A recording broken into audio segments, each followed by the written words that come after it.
The following program is rated TV MAL. It contains strong language and is intended only for mature audiences.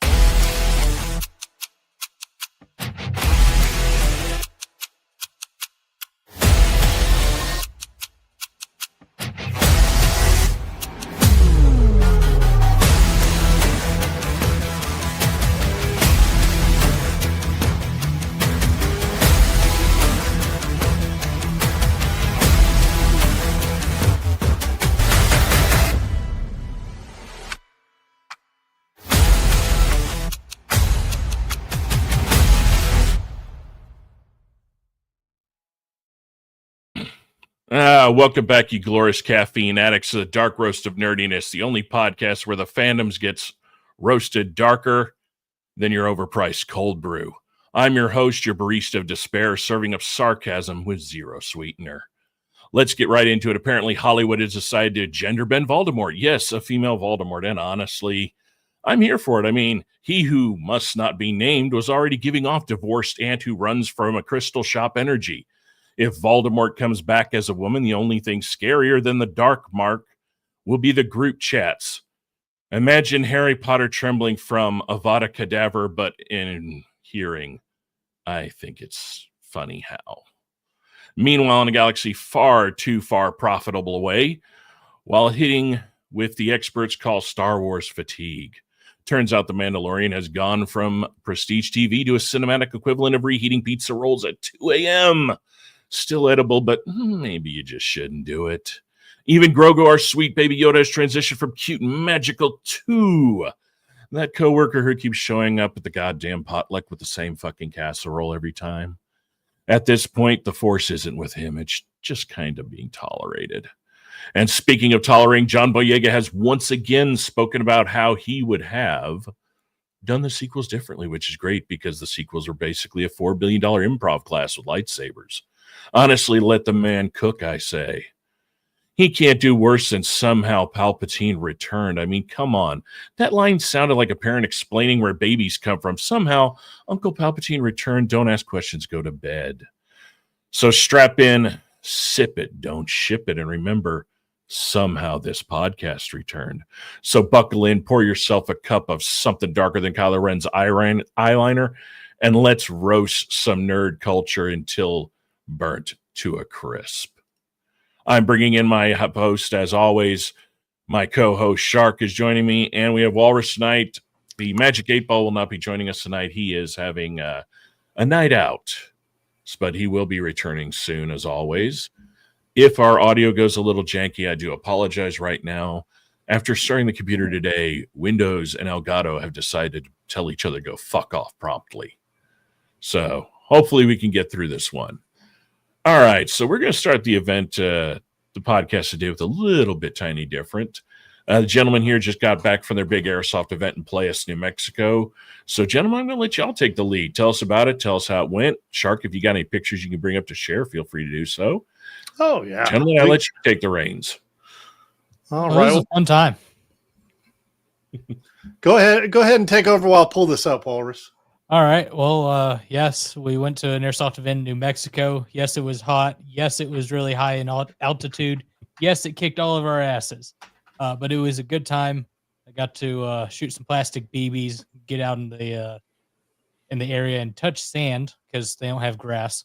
So it was pretty good. Oh, yeah. Matter of fact, got a little 2-for-1 tonight, actually. And I'm going to share this. Hey, Entity, glad you joined us. And yes, I have seen the trailer Greenland 2. I'm going to wait until the full one comes out for us to kind of discuss into that more. All right. The video right here actually caught a couple of us actually out at this event. And this kind of what's caught right here. Just the other side of this vehicle is actually a couple of our guys. Right here behind the vehicle is actually my son and one of our friends. And just before that, you could have seen me sitting on the curb because I had gotten shot. So, and just before that, with the Humvee, I was behind it and I was putting down LMG fire. And I got taken out right quick. I didn't have a chance. It was unfortunate. Murphy said, "No, you are not the main character. Take off your plot armor. It's not today." But yeah, Copperhead, as far as Airsoft goes, it is one of the largest nationwide events for Airsoft that there is. Typically, it attracts a lot of the YouTube crowd that are pseudo famous for Airsoft. This year, Jet Desert Fox was actually out there. He was on the opposite team though. But I didn't see too many of the other the big faces of YouTube for Airsoft out there other than him. So, well, there was our sister company was full of YouTubers, and Real our Tree, guys got to run with them. Real Tree, Milsim, and a couple a couple other names I'm just drawing a blank at the moment about, but they were out there having a little fun. Nice. Did any of you guys get to peg any of the YouTubers? Not this time around. I did not get to gain another epic fail. Gotta know where they're at, and honestly, that's one of the biggest play fields, if you will, in Airsoft out there, because you're talking, over a mile across, just over a mile across, and the time that you're out there playing and fighting, like they could be completely somewhere else and you'd never even see them. I'm sure there's plenty of people that we didn't see at all the entire time just because of how big the playing field is out there. Well, it also didn't help a that little we like had an excuse from the guy that didn't go playing, and I think Walter White would have something to say about that. Jesus, just grow some fucking balls. Well, it didn't As help. if you can tell, I got the soundboard working at least today. Hey, at least we got that. It didn't help that our company was told, all right from the start, you're going to rush as far as you can and try to do spawn camping on the enemy's base, and you're going to go the long way. And so we're running through that. We get, I don't know, what, about 3/4 of the way there, Shark? No, we got about almost halfway on the field when we engaged and got locked up. One thing that was a little different is I actually did the tier 1 game, if you will, on Friday night. A couple of us did that, and it was a lot more fun than you think. It was more stealthy and kind of the stuff I enjoy a little bit. Be quiet and get in there, get quiet, take some heads. It was good. Nice. Well, there was also some heavy hitting LMGs, if I remember right. Oh my goodness, the bruise that I picked up, dude, those are nasty. I got shot once and it hit me in the arm, and I don't bruise that easy, but man, it looked like I donated blood, and instead of just pulling the needle out smooth, they said pop. It was a nasty looking bruise. And I'm about to say you guys are getting ready to take off again right here on the 1st, aren't y'all? Yep. Next week. Yep. Next week we've got Operation Starburst up at as we Texans call it, the Hood, Fort Hood. And that's another 3-day event that's about 400 players. Am I right, Walrus? Okay. Yeah, somewhere around was there. that one of the bases that they changed the name? Yeah. They okay. As much as I think it's a waste of money to go back and rechange all those names again, I really wish they would, because I think it was stupid if I can change them in the first place. Oh, here we go. Let me got a couple. What do they want to call it now? I think it's called Fort Hood again. Yeah, it's the Hood. But what did they change it to? What was it for a little while there? Cavazos. Yeah, Cavazos. That's it. Yeah, that just does not roll off the tongue. Not at all. Not at all. These guys coming up from up north of Fort or Calabah, it's like Hood is easy for everybody. Hood. I mean, think about it, all the Army members that went through there, and they're like, yeah, I grew up in the Hood. Making all those comments and all this. They all refused to say the name change. Most of them. Yeah. And I don't blame them. It was kind of dumb to have to change anything. I heard it mostly from the officers too. They were just like, no, we're not calling it that. That's dumb. Well, hopefully this time everybody reminds to get their gear in check and are actually going to be recording some stuff this time. Yep. Matter of Yes. fact, You found it. I found it. I literally just found it before we started. So where the hell was it over at? in a drawer on the right side over here. The big drawer. Okay. Yeah, it was sitting on a shelf in the drawer. I don't know why I opened that drawer, but yeah, it was there. So that makes both cameras. He's going to find my scope cam, and we're going to all have some recording done. Yeah, me, Moon, Shark. Is Troll gonna have anything? No, but his sister might. Nice. You know what? That would be hilarious. Might let her do the GoPro on the helmet thing since she's got to wear full face. I was about to say it would be hilarious to give her like the actual play-by-play. Yeah, that was my idea. Give her something so she can go brag to her Marine recruiters what she did for the weekend. Nice. Well, it sounds like it's going to be fun, and we'll definitely have more stuff to talk about in the show when you guys definitely get back to that. All right, we're going to hop into our next spot, which those of you that follow the show know we love getting shout out to creators that are out there in the space. And so we're going to hop right into our content creator spotlight.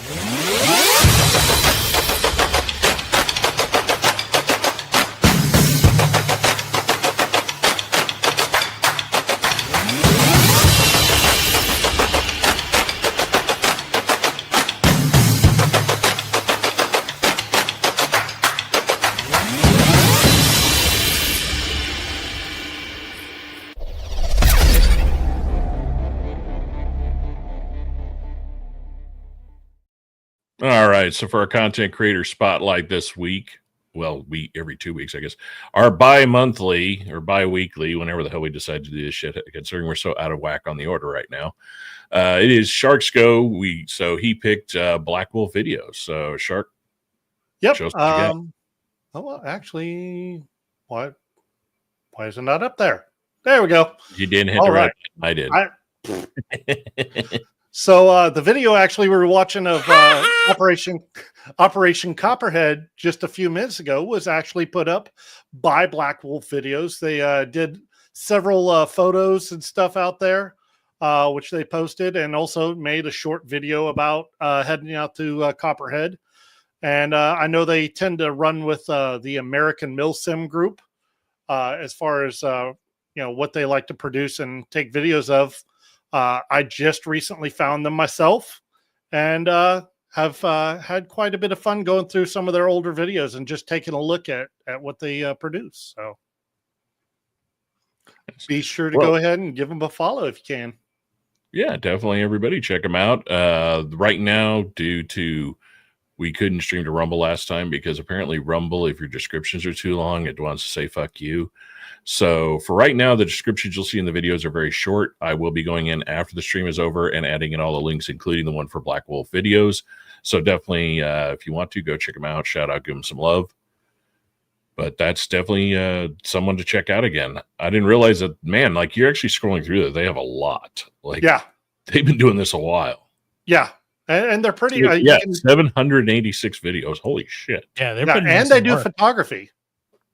Well, what got me is you scroll down, it looks like they even streamed Cyberpunk 2077. So yes, they do. I might be checking that out and see if they found some shit that I ain't found yet.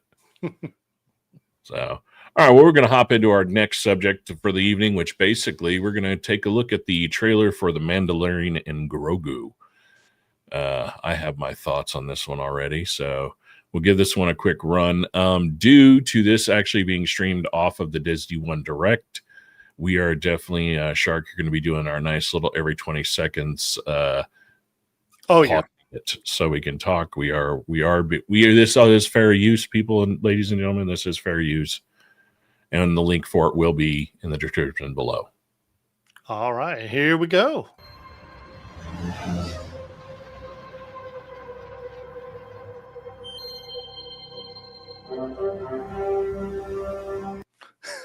Okay, I'm going to go ahead and just do the pause. I'm sorry, that's too freaking adorable. Grogu, that's where I think they're beating everybody with this show. Yeah. Well, like I already see something in the first opening clip that I'm questioning. Yeah, this is regressing. Where the hell did you get the ship back that was utterly gutted and destroyed? I think this is a pullback. No, it isn't. This is taking place after the last season. They've already said that.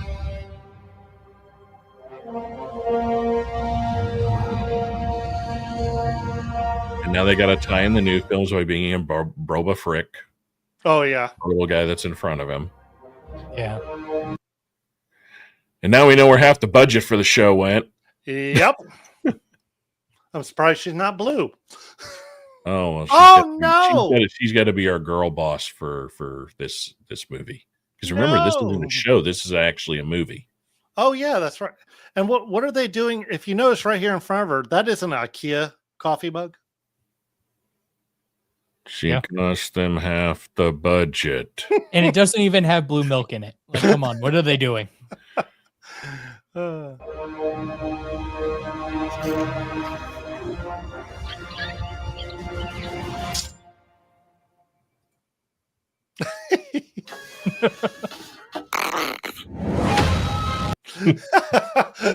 I did like. I giggled the first time I saw that.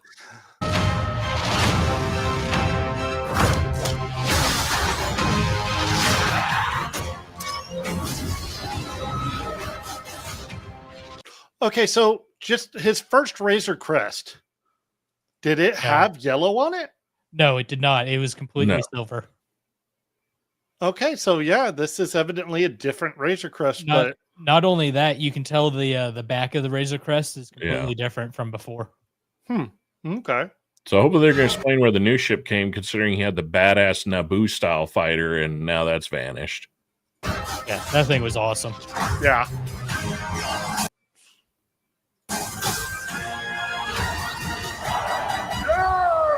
Impressive. Wait, did Jabba go on TRT? No, that's the son. I was just gonna say, That's like, the son of the Hutts. That's the son, because in this timeline, his father's already dead. I know, but like he looks almost like he's muscular in the stomach too. Like, that's not a Hutt. Well, it's a Hutt compared to in the way the Hutts were before the crime family Hutts. Oh, okay. Fat and opulent at that time. Yeah, because I mean, this dude's freaking boss. Look at them arms. I mean, he looks like the top half of Hulk. Yeah, that's what I was thinking. They probably, you know what? Well, they do have. You know how Disney likes to save do. some money. Disney always likes to Just take throw those assets in. People aren't going to notice. Are they already in a Coliseum? Are they already fighting? Did they just remove Thor? Right. Well, look, and even the doors look similar. Almost. I'm telling you. Impressive.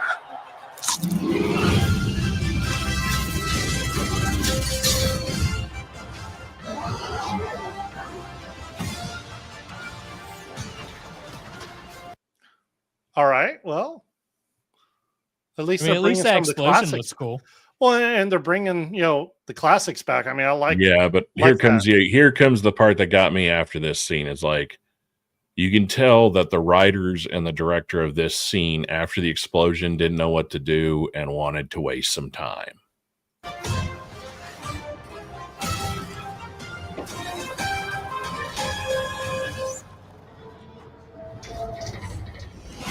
That's a really long time to take to see it to fall. Yeah. And here's the part that got me. This is the part that when I saw this right here. Yeah. I can. Keep going. Keep going. Is this Star Wars, or did they just decide that we're going to do a 1950s B movie sci-fi? Right. Because that font is, I didn't care for it. The minute I saw it, I was like, yeah, no. Really, did someone just shat out of their ass? I want to rip off the font from the original Lost in Space. Because that's exactly what that curved font is. Yeah. Very similar to a lot of them that were like around that time frame. Yep. Yeah. There are parts of this, I keep going because there's one little doofy part at the end.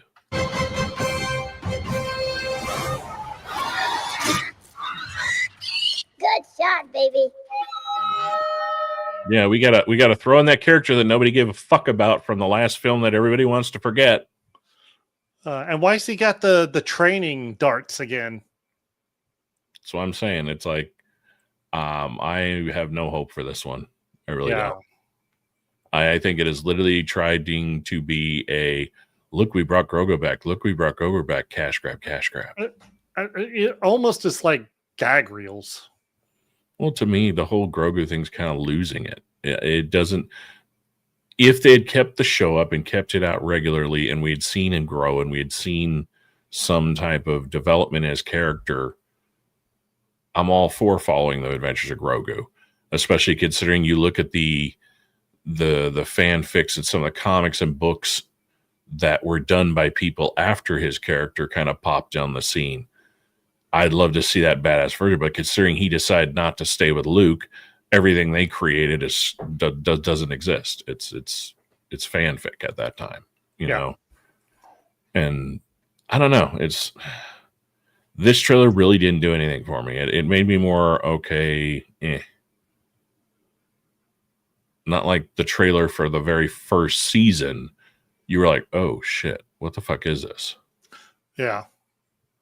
No, this is because we know the characters. I think it's just because there's nothing in this. Like y'all's reactions were how I was at first, and the second time I watched it, those were less. And now this being my third time, this is my second time seeing it. Yeah, so that's what I'm saying. It doesn't hit the same yet. If you look at even when before we knew the sequels weren't going to be that great, every trailer building up to the very first of the Rey movies, everybody was talking about it. You're like, oh shit, did you see that? Oh shit. First season of Mandalorian, the whole same boom, boom, boom, boom, boom, nonstop people talking about it. This one, what are you doing? I'm trying to I remember with the first season that, doing a bunch of Arma, doing Star Wars based Arma, we would have like 60, 80 people in a Discord call watching this together because we were all so hyped about it coming out. And now it's like, whatever. It's because if you look at it, everything they've done recently, fucking Mando wasn't even the main character in the last season of his own fucking show. Yeah. Like he was literally, I think the guys from FNT did a breakdown. If I'm remembering it correctly, I want to say out of the 8 episodes, he was only in not even a third of his own fucking show. Well, you know what that was, right? He was filming The Last of Us. Well, it doesn't matter what he's filming. You work around it. Instead, it became the Bo-Katan show, which I'm all for if you want to do a show about the rebuilding of Mandalore and Bo-Katan and the battle between the different factions. But for Mandalorian, it should be Mandalorian or at least Mandalorian Grogu. And we really didn't even get that. Are you sure he wasn't shooting Fantastic Four? No, Fantastic Four was way after. I'm just saying, because he's just in absolutely effing everything right now. Even if he wasn't, even if he was completely available, if you look at the scripts intentionally did that. Like the minute he told them I'm not taking the helmet, like he doesn't even want to be in the armor anymore. This whole fucking movie, he's not even in it. He's just adding his voice over. Like he's doing. Well, you remember his whole thing as he was becoming the Mandalorian to begin with. He was advocating the entire time to be able to take his helmet off so that then he could get a specific type of award at the Oscars or what have you. If he had a helmet on the whole time. It's interesting because they could have worked it into where he could do that. But instead, they made him part of the sect that is the diehards. Because remember, even Bo-Katan looked at him weird when he's like, your helmet's off. And she's like, yeah, we don't do that shit. It's like only your fucking zealot ass retard clan does that. Again, I'm the asshole that thinks that the Neo Crusaders is the real way to go. That if you've strayed from it, you're not a Mandalorian. Nah. Which means anything past essentially Revan, there's no Mandalorians left, at least in my eyes. Nah, I'm not part. I've never cared for like the group that Mando is part of. I believe the closest that are to what Mandalore evolved to were the Kreese. Oh, and what I'm saying is that even what Mando is, even he is like a progressive compared to what Neo Crusaders were. Yeah. So we'll see when the next one drops. Maybe the next trailer. This could just be bad editing and they wanted to rush something out for the time frame. You never know. But God, I really do not care for that freaking that logo, the lettering. It just, no, it is not Star Wars. Like, in my opinion. So, on to our next one. The final episodes of Aliens Earth dropped. Or as a lot of people I like to watch have referred to it as Aliens Derp. Because it is very derp. Compared to my comments in the last episode of the podcast where I had only watched, I think, up to episode 5, I had some concerns. I had some issues. So here's my quick take on it. The musical score, not the whole let's throw in fucking rock and roll every time we get a fucking chance, but the actual musical score during, the actual show was damn good. I will hand them credit. I will hand the cinematographer credit. They did really good. There's some amazing shots in that final episode and throughout the season. Whoever did the sets, those are phenomenal. Like, those are some of the best sets in a TV show I've seen in a very long fucking time. Unfortunately, they only mastered it in 5.1. Yeah, but that's fine enough for most people. But I just look at it this way. They did great on the sets.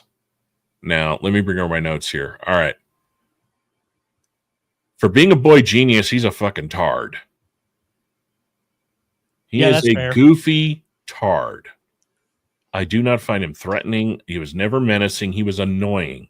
And the fact that you have all these cameras all over the place, and the fact that you even make it a point to point out that you can access the cameras in all of the eyes of the sense and see exactly through them. Why is nobody looking at the fucking cameras the entire time of this fucking show? You have aliens running around all over the place killing everybody, and they're just like, all these fucking monitors, and nobody's fucking watching them. It's funny that they were trying to liken the boy prodigy or whatever to Peter Pan, when really he was Captain Hook. He wasn't even Captain Hook.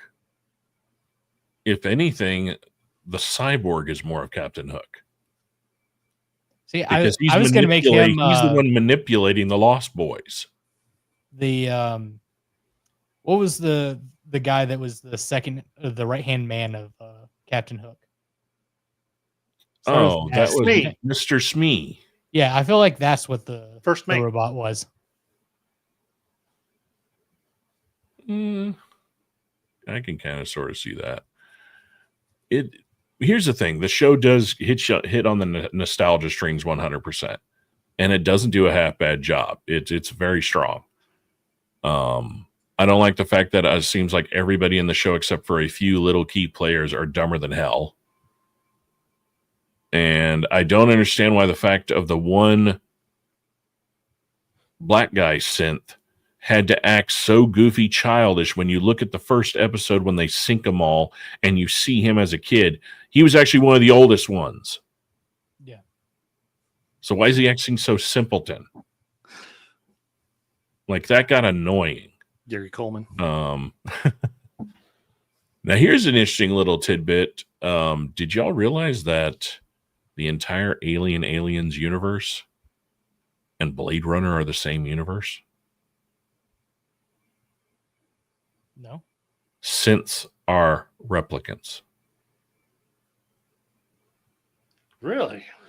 And this is not like one of those rumor fans. This was actually verified by Ridley Scott himself. They are the same world, the same universe, just different times. I do like how they showed like the whole construct of, the different 5 conglomerates running everything. Yeah, that was. And then basically seeing him fall, we now know how Weyland-Yutani, basically by the time Aliens happens, pretty much runs everything. But it does leave a lot of plot holes in between the first and Aliens that raise a lot of questions of, if you had all these electronic guns to fry these little fuckers, why do the Space Marines not have them? If you already knew what a xenomorph was, then why do you act so surprised when they see it for the first time? And I'm not talking about the crew members. I'm talking the company men that are there. Like that douchebag in Aliens acted all shocked when they first came across him. He already knew it. He would have already known what the fuck they were. In fact, that whole colony would have been a testing zone for them to get more of them. There's a lot of, in my opinion, Alien Earth in a whole, it's mid-tier. Oh, as somebody who hadn't seen any of the Alien stuff, has binged it from yesterday to today for the episode. It was entertaining. It got repetitive as you went through. And after watching all of them in that short of time, I think I just watched Jurassic Park in space. Kind of, sort of. You're not entirely wrong there. So, see, now you can't unthink it. Yeah, what was your thought, Shark? I didn't watch it. Yeah, I don't think you're missing much, truthfully. It's never really been like Aliens. Like after the first movies, I was done. Yeah. Well, that's what I kind of wish an 8-Ball would be here, because he's more like sucked in the Alien universe and lore than any of us. Well, I'm sure we'll talk about it more on the next one that he's on, and we'll be prepared for it. Yeah. Please leave a comment in the comments that you're very disappointed that he's not here tonight to discuss Aliens, everybody. Let it be known. You know, in all honesty, what ruined... We had some specials for him. Right? You beat me to it. What ruined Aliens for me was when I watched AVP. See, it didn't for me, because AVP followed... There's a lot of AVP stuff in the comics before that movie even came out. I know, but I just felt that for whatever reason, it was just too... For me, AVP was Jason X. It was that kind of cheesy for some reason to me. I can agree there are points in it that the cheese meter goes up. But I can deal with a sharp cheddar. It doesn't go full on Munster or Lindbergher. So this is true. Like, but for me, it was like I said though, it was kind of just it was too much cheese, and I'm like, I'd rather. What's better? What's better, the Alien side of the franchise or the Predator? Hands down, still Predator. Yeah, and honestly, I even feel the like worst Predator is still not as bad. Yeah. And before anybody quotes me on this, we don't know about Badlands. It hasn't come out yet. As of all that have happened, the worst Predator movie is still better than the worst Aliens. Because Aliens Requiem, or not Requiem, whatever it was. Yeah, wasn't it Requiem? No. I'm thinking of... So you had the one where they brought Sigourney Weaver back one more time as a synth. Well, she's technically a clone in a synth. That was... Anyway, yeah, there's been at least 2 Aliens films that were way worse than any of the Predators that are out there. By far. So... All right, so we do have some... We're not going to do the breaking news segment in a sense, because this isn't really breaking, but it is kind of just an updated news. We do... So for those of y'all that aren't aware, Hell of a Boss has already started on Prime, and I think they're already got most of it released, or it's at least half the episodes are out now. Second show, if you're not aware, that has come back. Netflix has dropped the 3rd season of Alice in Borderlands. We'll go in depth on that after everybody's kind of seen some of it. I'm only 4 episodes in, and so far it's pretty good. I'm still enjoying it, which is a rarity. It is looking like it's going to beat the Netflix 2nd season curse. And then on October 29th, Has Been Hotel comes back for the next season. So all the people at VisiPop, way to go, man. To be able to start something from YouTube and go straight into what you're doing.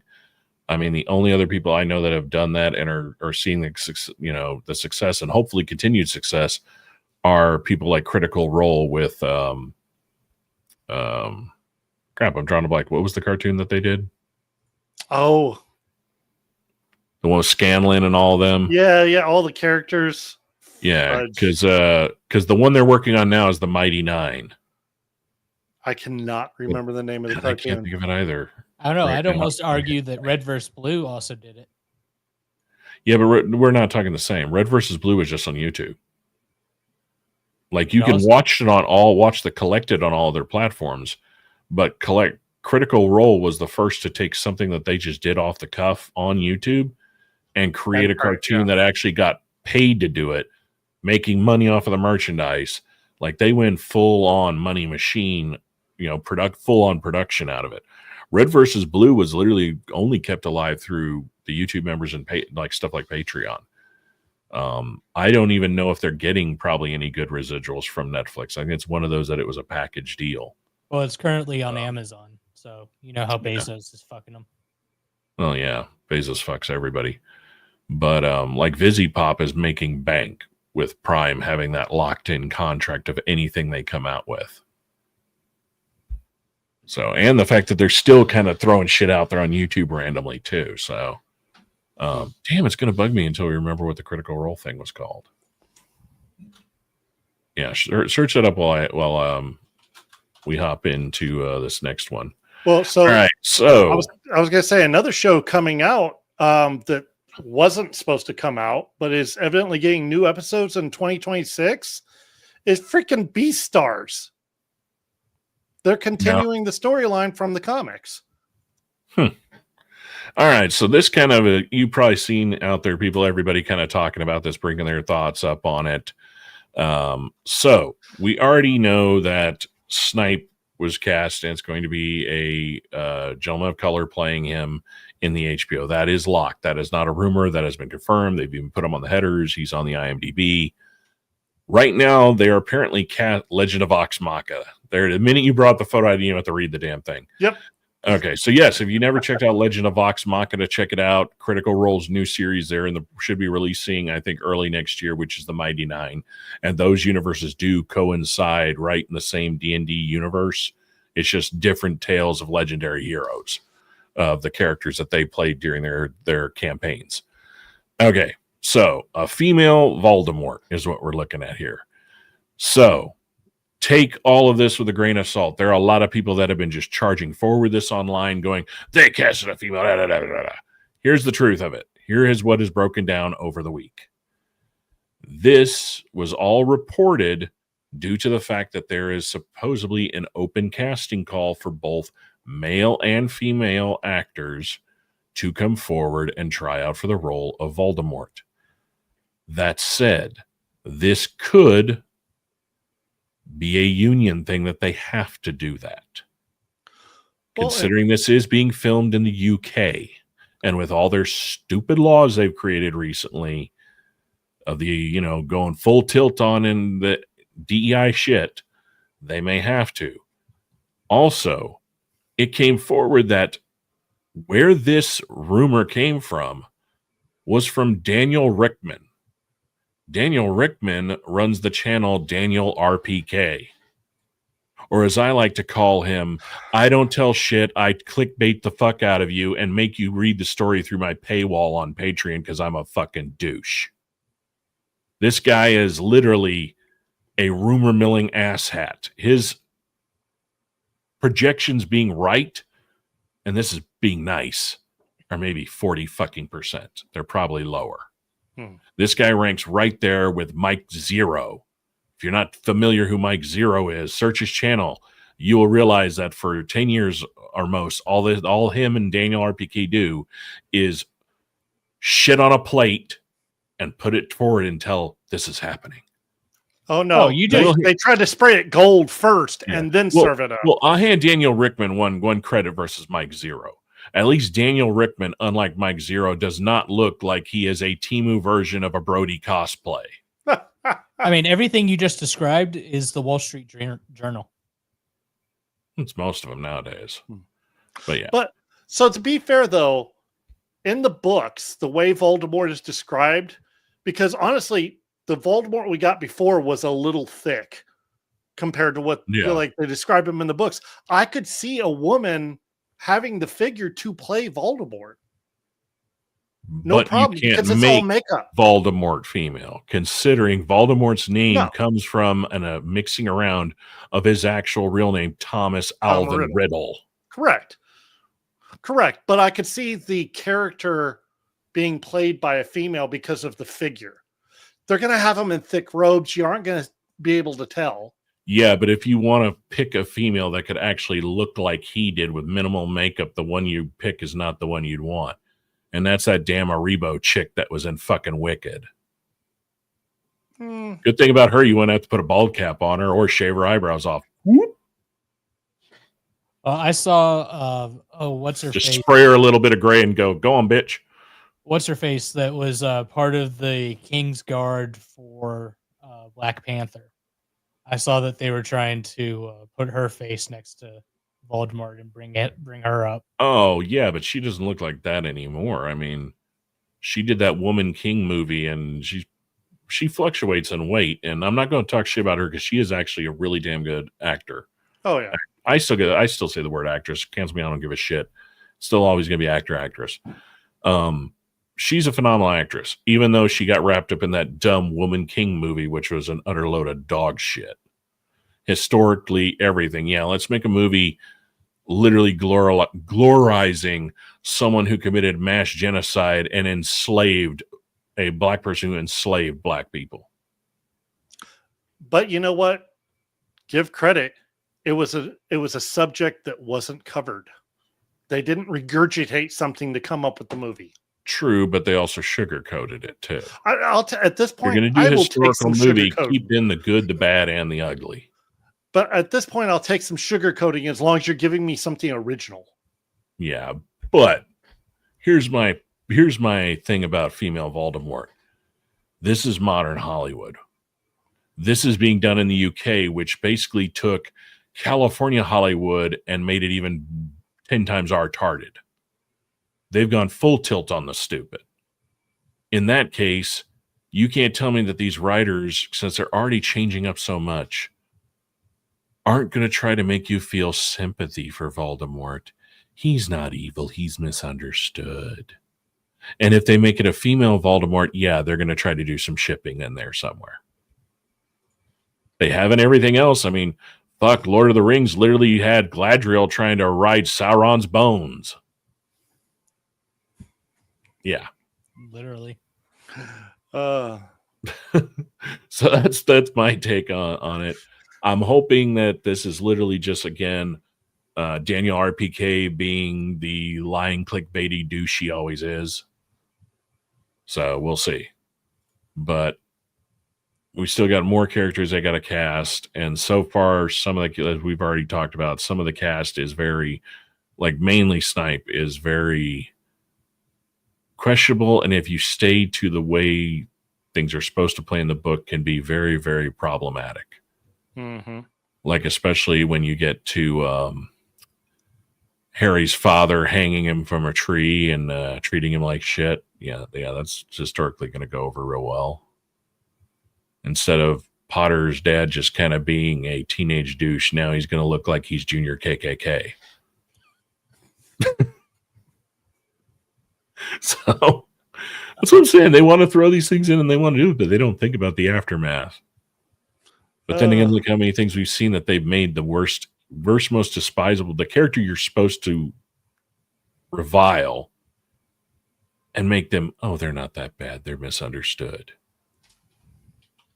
I mean, you want to get into the fact too. One of the writers that on this, if I'm not mistaken, is one of the writers from Blood Moon, which we know how they treated Eva on that one.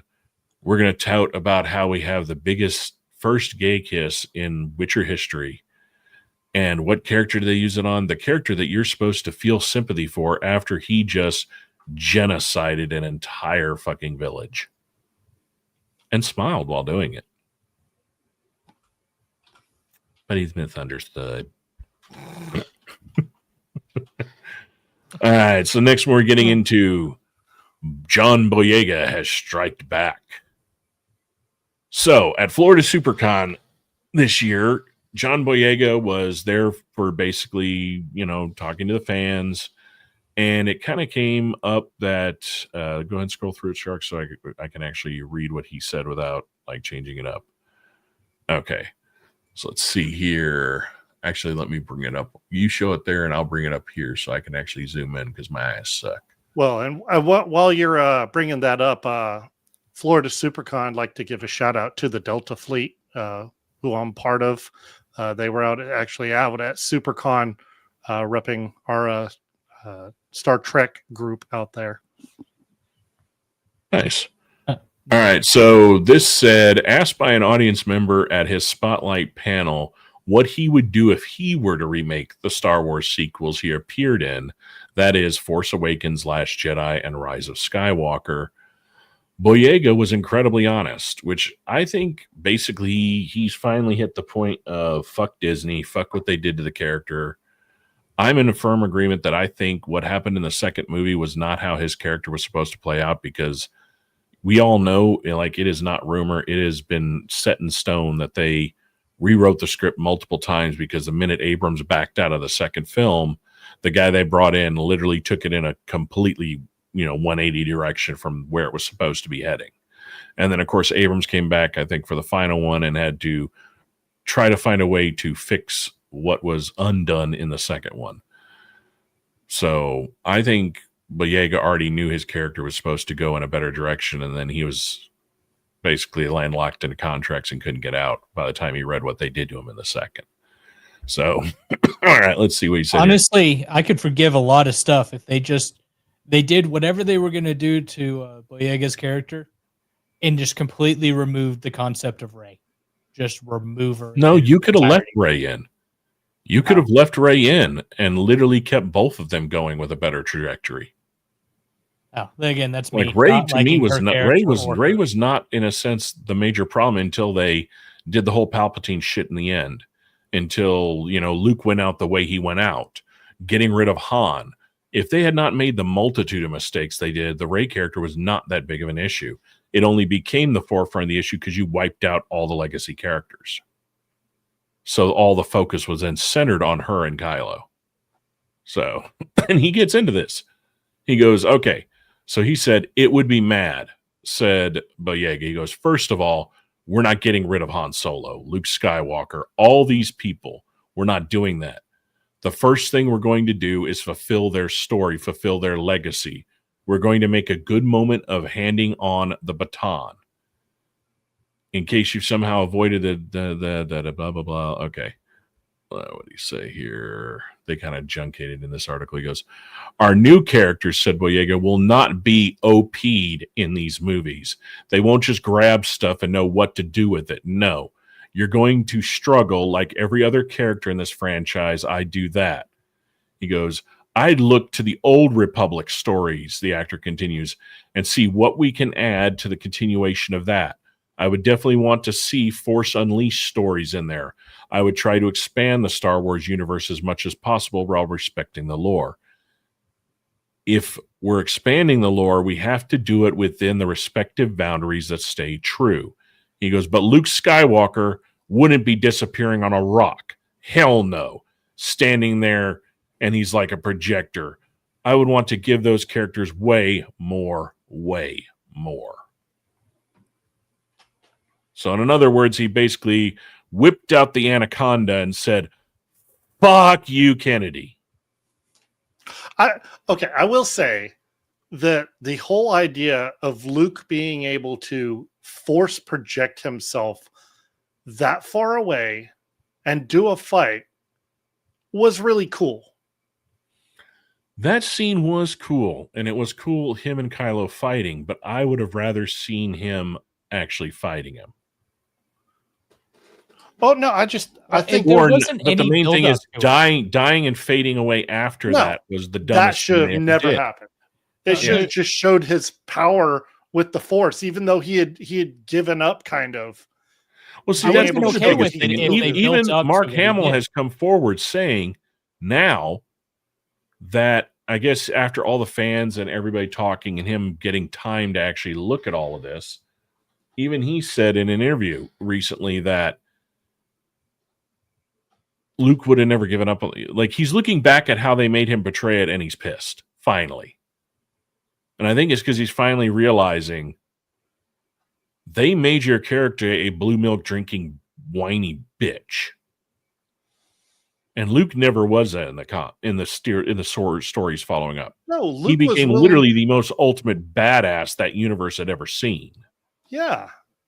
He was a strong-willed character, and even though like the whole Kylo Ren storyline of him potentially trying to take Kylo's life, yeah, okay, that set him back, mentally, but he was still a strong fortitude person who would not have continued to dwell on that. He would have pushed forward and said, "You know what? No. It's in the past." Now you've got an interesting, perplexing situation here. Because you've got them wanting to continue that those 3 recent films are canon. They're there. And now they've got this project that they're working on with Ryan Gosling. And by the look of his character and all the photos they have shown and the hints that they have kind of dropped, it is very possible that he's supposed to be playing one of the future Skywalkers. How the fuck are you going to do that considering Han's dead in the universe you just did, and so is Leia? And none of the none of the sequels talk about them having kids. Other than Kylo. In fact, I can't think of the name right now, but the one Skywalker that he's rumored to be playing is the one that he's the drug addict that doesn't really like using the Force, doesn't want to be a part of it. Like, he's around the time frame of the rebirth of the one Sith, where they basically it's the second purge of Luke's new Jedi Academy. The guy with all the Sith Lord with all the fucking bone armor. Yeah. With Sorry, his I'm pulling it up. Darth Crace or Crate, something like that. Basically, it's right before, I think it's the stories that happened before, if I'm thinking the timeline correctly, right before the Yuzan Bowl. Not Ben. No. No. This is after Ben. After Ben. I'm trying to pull up the family tree here. Yeah, because Ben had a twin sister. No. Luke and Mara only had one. Mara only had one child, right? They had Ben. What you're thinking of is the brother and sisters, the diodes and the Force that were Leia and Han's kids. Yeah. Those are the ones I'm thinking of. Yeah. All right. Which I thought is what. All right. Kylo So Ren the was claim. done. All right. Ryan Gosling, so they're trying to say he does not play a Skywalker in the currently announced Star Wars Starfighter film, but plays a character named Rice Dallow, which is kind of interesting because the photos they're showing of him, he literally looks like he was ripped from the comic books of the Skywalker character. So the Skywalker I'm referring to is Cade Skywalker. Wait, does this mean that we might get to see Kyle Katarn? Yeah, I doubt that'll ever happen. Not under Kennedy. That means she would have to admit that fucking Lucas's characters are better than her girl bosses. So Cade Skywalker is on a weird tree. The son of Cole and he's Morrigan. alive during the saga of Darth Crate. Yeah, he's a son of Jedi Master Cole Skywalker and Morrigan Ford. Yeah. Cade was also a direct descendant of Luke and Anakin and a descendant of Ben. So yeah, he's a few generations after what should have been Leia and Han's kids. Well, Cade goes down Luke's path. There was because Han and Leia had Jacen and Tenel, Tenel, which I believe are the two that Wall was referring to. And then there was Anakin Solo, Jagged Fell, and Jaina Solo. I remember Janice. Here, let me share this. Yeah. Well, hold on real quick. I want to What I'm trying to do is show. So There you yeah, go. that is Cade. Yeah. And so far, the one photo they've showed of Goslinger, his outfit looks really motherfucking close to this one. Nice. But then again, it wouldn't put it past Kennedy and them to literally rip off his entire story, his entire outfit, and give him a new fucking name. Because God forbid we can't fucking follow Lucas. Because I'm going to say it, she's a dumb bitch. Well, she won't even follow proper freaking lore that's fan fiction written. Yeah. It's Well, like no, she she didn't came wanna in follow day anything. one. It's like she came in day one and said, there is rich lore that both the fans have created and Lucas has created, and they all have a synergistic piece going through all of it. You know what? Fuck all that. That's not real. I'm But not doing it she just didn't do it. because That's the funny exists. thing. She made the decision on greenlighting the projects that happened. But she's not the one that wrote all the trash that created those projects. She just didn't give a shit about what was out there. She brought in all her little activist friends, all of these activists in there. Half of them really don't give a fuck about the old projects. They think they're old school and lame. And it's not the only franchise we've seen that. Look at The Witcher. Cavill walked because over half the writing room refused to play the games, refused to read any of the books. Which raises the question, why the fuck are you on there writing it in the first place? Like, who the fuck hired these morons?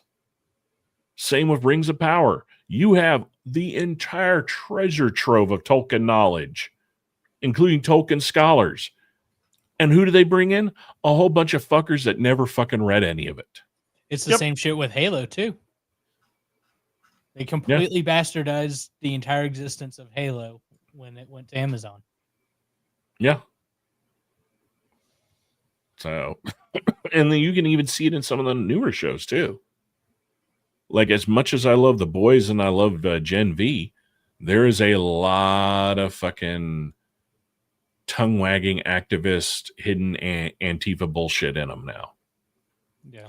Like, they're not calling what they're showing that name, but you can tell this is definitely supposed to be poking the bear at this group and making fun of this group, but it's in this universe, so we're really not making fun of them. That type of, backhanded keyboard cowboy generation bullshit.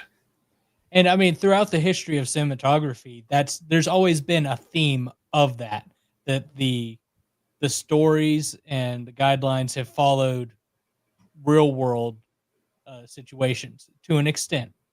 I'm not saying every last one To an extent, but they never but went preachy. The times would have influence on what was depicted in the movies. And I get that, and that's fine. Whether you like the side they're portraying or not, but it's nowhere near as bad as what's happened in the past 20 years. Well, like we've talked about, when they wrote about it there, they wrote it in even though it was in sometimes a fictitious world, they wrote it in a sense of it made sense in that world. It didn't bend the reality of that world. It didn't go preachy. It didn't go in your face. It was subtle. It was meant to make you think, because they understood if you're invested in the character, if you're invested in the story, we can hit you with some real world truth. It's the old, here's this medicine, but we're going to give you this spoonful of sugar with it. It's going to go down and you're going to be okay with it.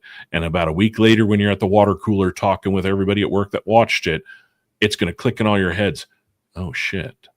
And it's going to get you thinking. It's going to make things change. It's going to build that momentum in the real world, which is what it's supposed to do. But they can't write like that anymore. You got to remember, these are the same people that if you don't agree with them, they spit in your face, get violent, and call you all sorts of names you're not, because they have no argument. Yeah, they just take the diaper and rub it in your face. They act like exactly what they are, spoiled little children living in a fantasy world, and they can't handle the fact that the fantasy is, well, a fantasy. Just because you say it 1,000 times doesn't make it reality. In fact, they have a name for that. In fact, the definition is repeating the same thing, expecting a different outcome. That sounds familiar. My generation called it knucking futs. Yeah, it's called insanity. Yep. Hey man, look what happened. They got rid of the real mental hospitals, and now they're all on the streets and on TikTok. Yeah, now they've given them a platform. Yeah. They've gotten multiple platforms. That's the problem. Yeah. They get paid now on OnlyFans. Yeah, but you can't call them the word of what they are. I got into an argument about that one day. I sat there. Well, no. Do not confuse the two, sir. OF is one is noble. I will say this hold on. I gotta state this perfectly right now for YouTube. I am in no way referring to the next statement to an individual or person. This is a whole analysis of the situation. OnlyFans is a site for whores. They are not prostitutes, because a prostitute actually solicits a physical one-to-one service. They are a site of whores. A whore is promiscuous without any promise of gratification or financial exchange for an agreed upon situation. There's my take on it. I have respect for prostitutes. Oldest profession in the world, and they work their trade. OF is literally Gen Z cosplaying prostitute. We're going to give you the whole thing, but we're not going to actually finish. And now 90% of OF is actually AI. Just like Instagram is a fuck ton of AI. Just like YouTube is a fuck ton of AI. And if you don't believe me, ladies and gentlemen, go ahead and go to YouTube. And I decided to just search random words that would solicit what used to be hundreds of videos in that category. Like, you want a crazy one, just type in fashion. You want to go a little bit further, type in fashion show, walkway, stuff like that. Go even further, type in swimwear. You will be bombarded with hundreds of videos that come in the search feed that are all literally at max only a minute and 30 seconds long. Shorts. The thumbnails are so oversaturated and overcolored. And the minute you click on it, you will realize, one, the video is nothing of what the fuck the thumbnail or the title description said. And it is a minute and 30 minutes of added bullshit, all done by AI. And when you research the channel, they are all coming out of the greatest country in the world. The great which China. Is not. No, they're not even China. They're in the land of bippity bippity. Ah! As if them fucking spamming your phone all goddamn day long, calling themselves Jonathan. Yeah, right. Hello, I'm calling with MCI. Yeah. Now they make all the AI slop that's funneling YouTube. Well, scammers got to scam. See, at least the China AI shit is entertaining. It's fake movies that don't fucking exist. That sadly actually better than most of the shit Hollywood's turning out. Yeah. Speaking of shit coming out, we've got a few things to go into, a few games, couple of movies. So as Shark gets all that ready, let's get into some.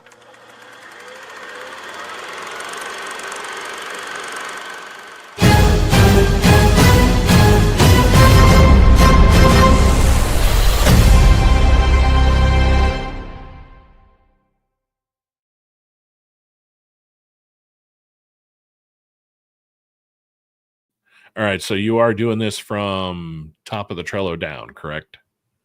I think so. So the first one we got coming up should be go from the middle. Good old Wolvie. Yeah, Wolvie. All right, yeah. So this is the gameplay that came out of Sony State of Play recently.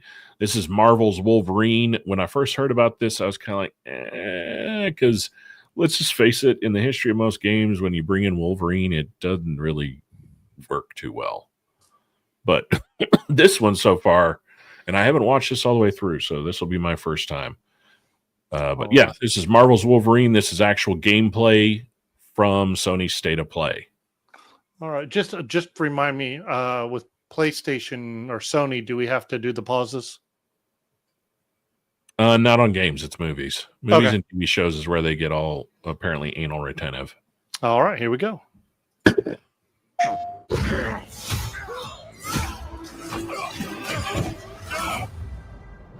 Pause it. Go back real quick. Go right there. Is that? Play that. That's Omega Red. Yeah. Okay. They've already piqued my interest now. For those fans that are not aware that are watching the show, Omega Red was the Soviet counterpart to Wolverine when Wolverine was in the Canadian group Alpha Flight. The Soviets created Omega Red for one sole purpose: to kill Wolverine. Little spoiler: he didn't actually accomplish it ever.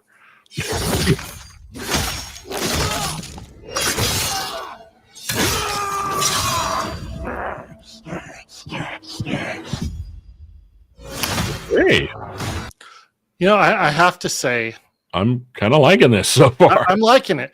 I am spoiled by Hugh Jackman, though. I can understand they intentionally did the look more to the comic, especially like the early 90s, late 90s into 2000 Wolverine look. Yeah. I will say, though, I would have loved to have at least had Jackman's voice, because I don't think he voiced this. But you know what I mean, though. I'm spoiled by Jackman. Yeah, we've had him for almost 30 years now. Exactly. I'd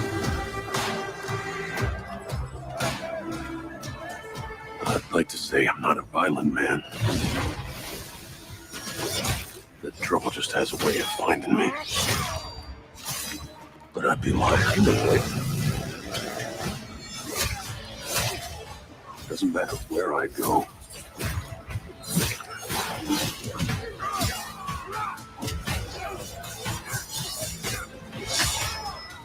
How far I run.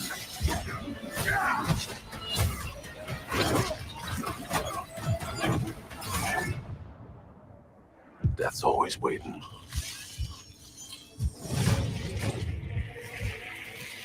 Just not for me.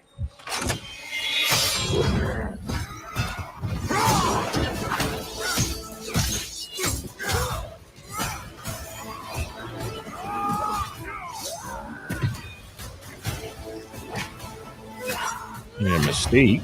Yep. Because I ain't no hero. I'm Wolverine.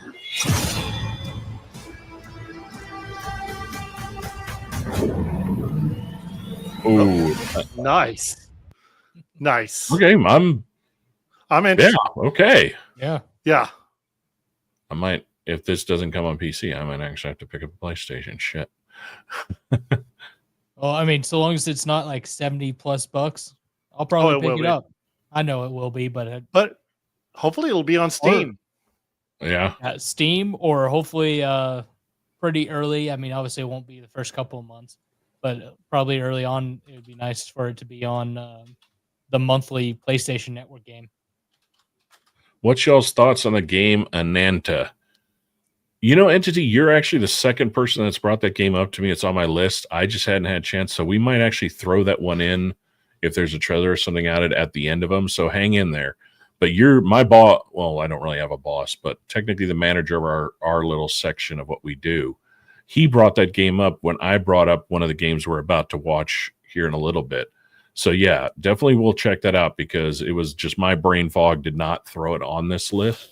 But thank you for bringing that up, because we will be checking that out, because I have not heard anything about it. I haven't seen it, but the fact that you and now one of the biggest gamer people I know have mentioned it, there's got to be something to it. So we will definitely throw that in there. The next one we're going to look at is actually I don't know if this is actually a movie or a TV show, but it is Good Fortune, and it's with Keanu Reeves and Seth Rogen. Keep a secret. I'm an angel. See the wings? Okay, I will say I saw this come out, like the trailers for this. Yeah. I saw this almost 2 months ago, and I cannot wait for this to come out. I really want. Already just the start of it, the feel of it tells me it's going to be a dark comedy, and I'm all for dark comedies. Yeah. And I switched Argus. All right, hold on real quick. Entity said, game looks awesome. It's a GTA style anime game. It's supposed to be a huge, massive open world game. Oh, we'll definitely go be checking that out. Wait a minute. Entity, real quick. Is that the one that I think we've Charlie / Penguin Zero was showing on there, and even Tectone talked about for a while there? That it's got kind of like gacha style characters and Yep, that's the one. The minute you said anime GTA, that rang some bells that I think I've seen a little bit of it, or at least I've seen other people talk about it. But yeah, we'll definitely be checking it out. Yeah, it's the one you're thinking of. Okay. With Jeff's life. Switch back, or this angel man will send you to hell forever. Smite him! That's actually not my department. Why did you do this? I tried to show him that wealth wouldn't solve all his problems. And now look at you. It seems to have solved most of his problems. You have to get Art to go back. And until you do, I have to take your wings. I'm fired? You're human. How will I know when I'm done chewing? Oh, you've never eaten anything before. I think you'll just know. Just eat the hamburger. There you go. You're a big boy, huh? No, I'm a big boy. We have to get jobs, Gabriel. Pizza was yummy. 5 stars. Nice! They tipped you $1.15. Dicks!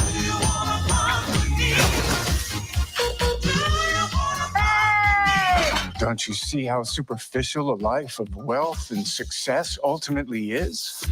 No. You're smoking cigarettes now? That's no bueno. No fucking shit, it's no bueno. It's mooey, mooey, mooey, no bueno, Gabriel. The internet is amazing, Jeff. It's so useful and also distracting at the same time. I want to help you find jobs, but I also want to look at photos of baby elephants. Can you keep... Yes, I've wanted to see this ever since I saw this trailer like months ago. It's gonna be. No, this looks good. This looks like it's gonna be. It does look good. I will say it is the first thing I've seen with Seth Rogen in a while that I'm actually wanting to watch. Like I was about to say the same thing. Yeah. I mean, you saw my face at the beginning when you said this Keanu Reeves, and I was like, all right, awesome. And then you said Seth Rogen. I'm like, well, crap. Yeah, apparently it's going to be all about weed and like some kind of Canadian politics. Well, no, apparently his new show that he did, the one where it's poking fun at like the entire Hollywood machine, I haven't watched it, but apparently it's supposed to be pretty damn good. And it doesn't, from what I understand, it doesn't go, it equally attacks all sides. I'll leave it at that. As it should. That's what they're saying. But it's mainly there to point out the bullshit it takes to just get a fucking movie done. Like all the behind the scenes crap, like all the hundreds of people that need to be on a set now for no fucking reason other than unions have made it and laws have made it to where they have to be there. That's because it's all done in California. Well, it's not just California. The unions did that. Like there's no reason a movie that cost, $20 million 10 years ago should be a $300 million project today. Even with inflation, that's stupid. And then wonder why the machine is failing. But a lot of it does have to do with new scum, and all the wankers out there. All right, so next we're getting into is the new official trailer for It, Welcome to Derry.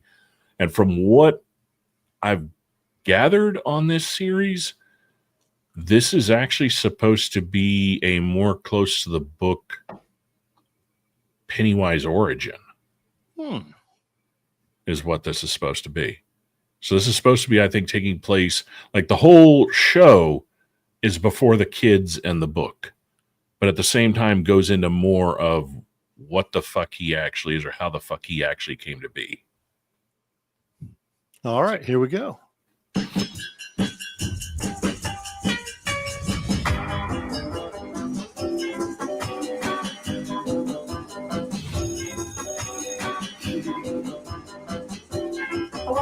Well, already they're getting the look down. Oh, hi. I'm Rich, by the way. Will.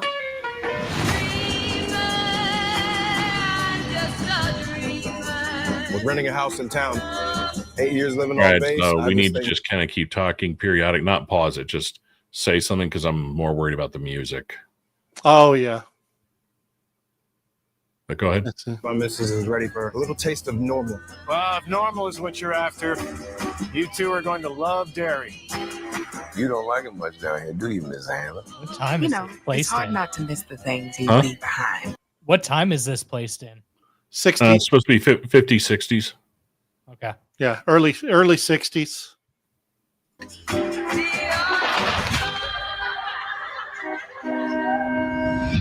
Run, Forrest, run. We're getting into the swing of it, though. Starting to feel like home. Things happen here. We don't really talk about it. No one. Finally, something of his ties them together. Yeah, and now we got to watch for other stuff in there. Just if Well, he's all going of to them, do that. all of the books are tied together somehow. Yeah, All of them revolve in one way or another to three characters: Pennywise, Randall Flagg, and Leland Gaunt. However, though, I think it's supposed to be. I haven't. It's been a while since I read all the books.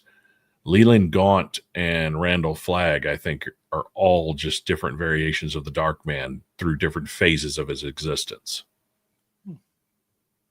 Pennywise, though, is his own thing, and so is the character from Storm of the Century. The one where he goes to the town. You never seen Storm of Century? no. Basically, this storm of the century hits this town. They're all blockaded in, and this guy shows up into town that nobody's seen, but he knows every single secret in the town.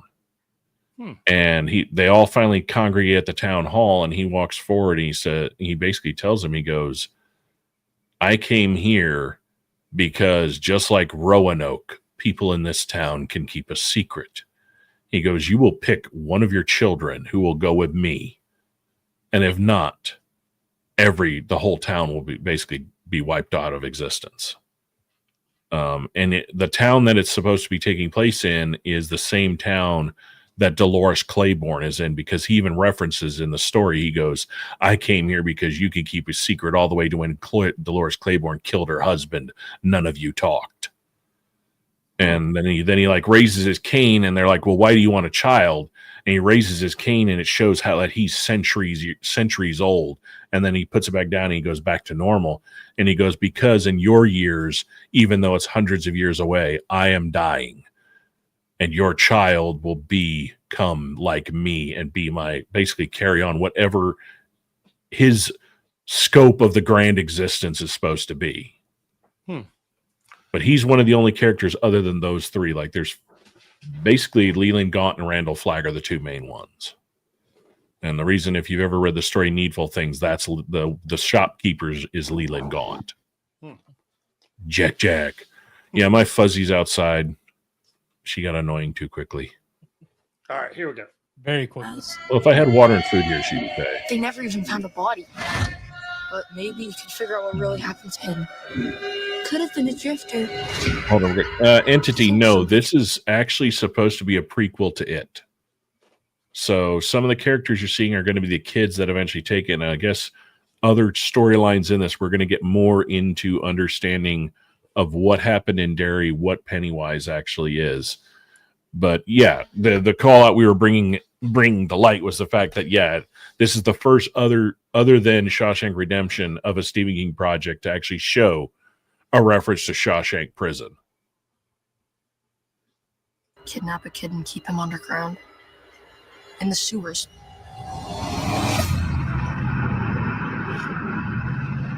What happened out there, Helen? We have 25 disappearances, 7 confirmed deaths, mostly children. Something bad's coming. Okay, so when the subtitle showed that guy's name, that name rang a bell from the book. You don't have to go back to it. It said Dick Halloran. And that, I can't remember if that's a name referenced in It or Insomnia. Hell, it might have even been the name of someone referenced in the Dark Tower series. But the minute I saw that name, I was like, okay, I have read that and heard that name before in the Stephen King world.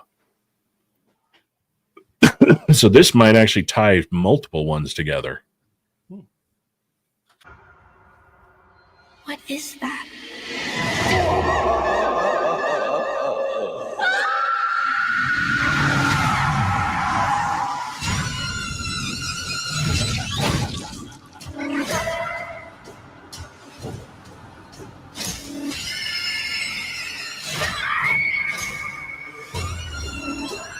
We're even getting the mist in there. Hold on. Where's what I was looking for here? Hold on. Where'd it go? That house. Well, that house is in all of them, but that house was in the It movie that was recently made. That's the house that like travels through all of them. Well, that's the house that the well that Pennywise climbs out of at night to actually enter into the town rather than going through the sewer. That's his way into the center of the city.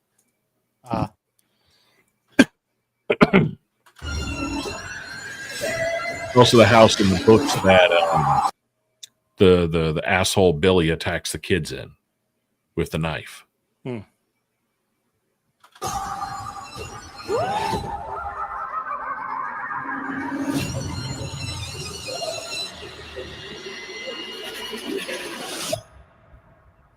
I'm interested in it, but I'm a Stephen King nut. There's very few. I think there's maybe only like 2 books that recently came out of his that I haven't read.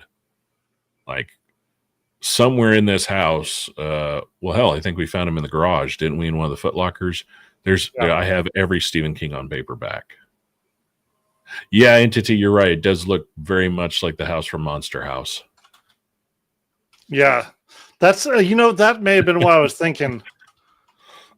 It's a good reference. It really does. Because the tree it was the tree and the house where I was like, that really gives me Monster House vibes. Yeah. All right. So the next one we got coming up. Well, first, what are your guys' thoughts on this? I mean, I'm not going to. I should ask, what is your knowledge of King, and what have you read, not read, seen, or not seen? This is not my genre, man. I stay away from it. The closest thing to horror I got. Horror, man. Horror is the best. See, that's the thing. The closest to horror I got was oh gosh, now I can't remember the name of it. I don't know. There was like 3 or 4 of them. Paranormal Activity. There we go. Oh, okay. That's the closest that I've gotten to actually watching horror, and then apparently Alien Earth was classified as horror, and that's probably the extent that I'll do. Well, there was something that came that I saw some people discussing. I had to look into it myself. Shark, you'll find this probably pretty interesting. Maybe even you, Walrus, depending if you ever watched any of them. Do you realize that the truth about Jason Voorhees has come out? No. Jason Voorhees is a Deadite. If you look at the table in the summoning when his mother did her voodoo to bring him back in the second film, the Book of the Dead is on that table. And in a comic that recently came out, Ash kicks Jason's ass. So Jason Voorhees is a Deadite. Well, that's cool. The type of horror I miss. All right. Before I say this, okay, Anthony, I do not consider Human Centipede horror. That is. No, I wouldn't go there. You're a little bit more demented than me today. No, I know it falls under the horror genre because that's not where they know how to put it. But to me, Human Centipede falls right in there with The Substance, Tusk, Hostel. Those are all They're a subset of horror. I just don't consider. I like when I think horror, I think traditional, scary, jump scare, slashers, monsters, that type of horror. Those movies to me fall. They should be in their own subcategory, which is, basically just body. Well, yeah, body horror. I mean, it has horror in the title, but Yeah, but I consider them a different thing. Saw in there, because that Saw's borderline on that too. Saw is borderline on that too, but it's interesting that Saw actually had, for the most part, a underlining story that a lot of people didn't catch. At the same time, though, there are a lot of people that view Kramer as being a hero. He's not. Kramer is the bad guy throughout the whole thing. What he's doing is horrific. And the interesting is, if you look at the way he talks in the later films, he has no disillusion of what he is and the road he's going down. That's why he pushed his wife away. But no, Kramer's entire motivation in the first 3 films is the fact that the cancer he was diagnosed with, he was denied any form of treatment due to his insurance because they canceled him out for a non-disclosed pre-existing condition. Yeah. And oddly enough, that was the first movie at the time in the, what was it, late 90s, early 2000s, that ever brought that up. Like when I pointed that out to a friend of mine, he was like, what the hell is that? And I go, dude, that's what every insurance company till they got caught was using to deny people's claims and basically send them to their death. Yep. They're not supposed to do it nowadays, but I wouldn't put it past them. They just found a different way of doing it. Gore horror. Yeah, it's well, let's face it. It now I can think of the title. Now that you said gore, it's gore porn. It's body twisting and gore porn.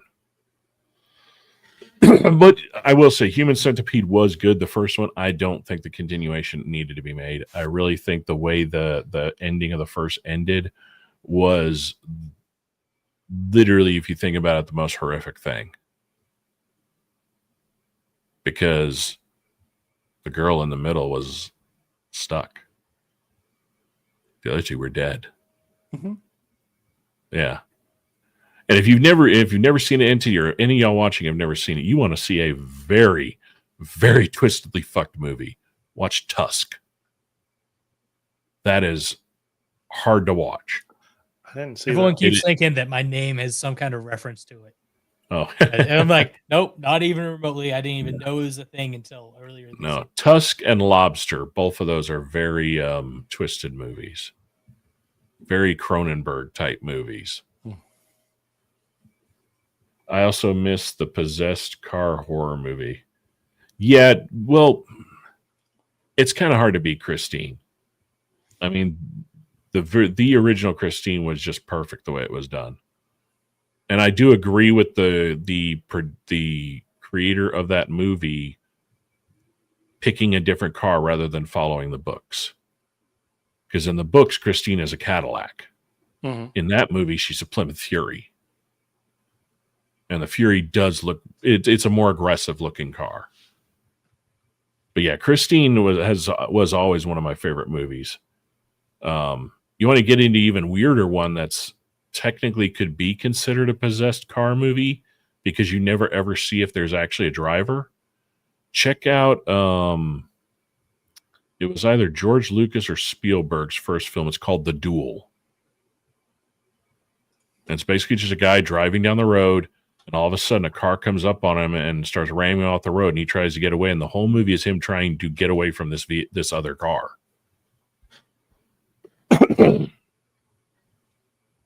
It's not that long of a film. What are you checking up, Shark? I was trying to pull that up, but it's not pulling up the right one, I don't think. No, there's been so many movies that have carried that name and take a while for you to search, but I think it was done back in the 70s.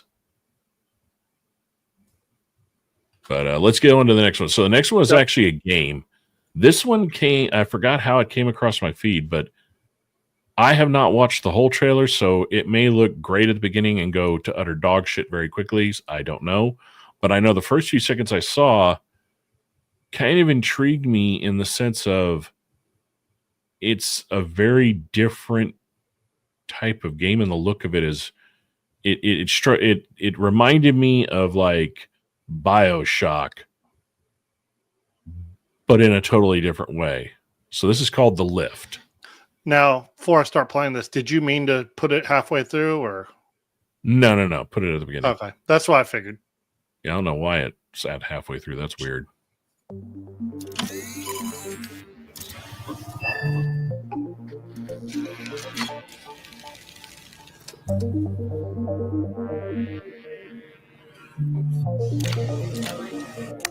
Take your meds.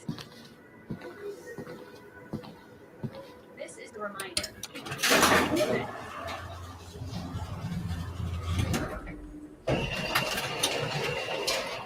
Hello, my name is Ivan. I'm studio director of Fantastic Signals, and I'm here to tell you about our game,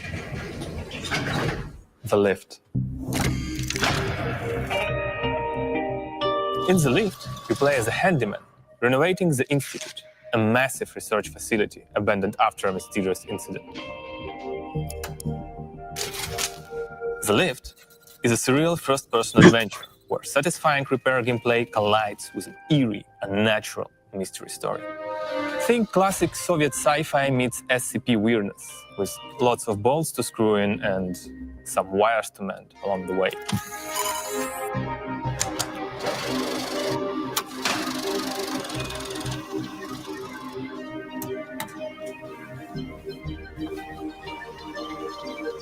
So, what is this place you'll be fixing? Let's step inside the Institute and see where it all begins. You stop there. It's going to kind of break down the buildings and stuff like that, but it doesn't really... Yeah. This is like very minimal gameplay. There's supposed to be actually just a gameplay trailer coming soon. It just looked interesting to me. I hadn't seen much that looked like that. The feel of it, and it just looks like it's going to be one of those that if you want a single-player game that's going to kind of suck you in, and before you know it, you played like 10 hours. This reminds me of Portal in a way. No, well, yeah, it's the animation style. Yeah. I'm getting Mist. Yeah. But also, like, too, if you think about the look of the Institute and everything and the tools he's using is also very BioShock. Yeah. Mm-hmm. Entity. So, yeah. CAS, what about Road Train and Maximum Overdrive? Maximum Overdrive, again, another Stephen King. Those are pretty good. Not a car movie, but if you've never seen it, another interesting gore porn style movie is The Midnight Meat Train. And that actually stars, that is the first movie with the guy that played Sphinx and Bullet Tooth Tommy. Oh, yeah, I can't think of his name right now. Big guy. Damn. Kind of interesting that, you know, he always gets played to pick these big badass characters when it's really not acting. I mean, he was in his heyday, in his youth, considered one of the most brutal rugby players to ever play the game. Yeah, we're all Vinnie Jones. Yeah, Vinnie Jones. Yeah. But if you haven't seen Midnight Meat Train Entity, check it out. It's a pretty crazy movie. But yeah, I'm looking forward to this one. I'm gonna, like I said, it's on my list until I see the next gameplay. If the gameplay doesn't keep me in that same vibe, then yeah, it'll probably be one that I'll wait till it gets fully out and, you know, see where it goes. Plus, it's a very, it's not a big studio, and I'm not familiar with the studio that's doing it at all. But it did definitely look interesting. Joyride. So last one, huh?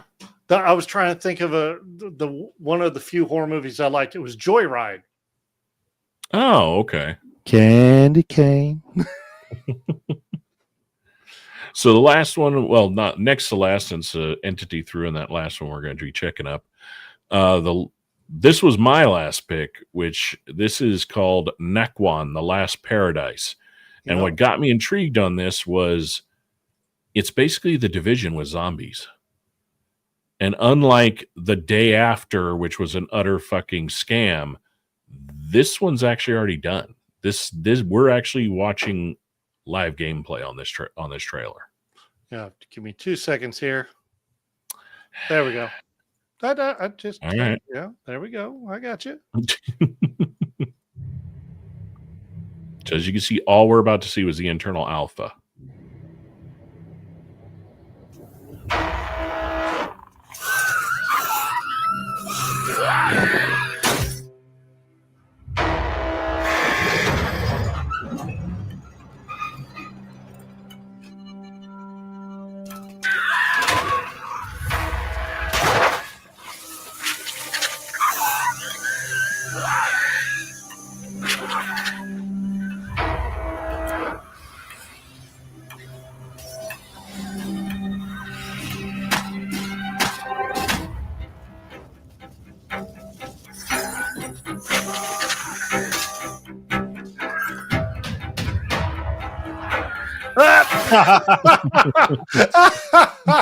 Oh man, that isn't a Metal Gear call out right there. What? Do you know where Metal Gear got the idea? Wasn't it from Spy Hard? No. Some Marines and a I was DARPA about to project. say Marines. It was Marines and a DARPA project.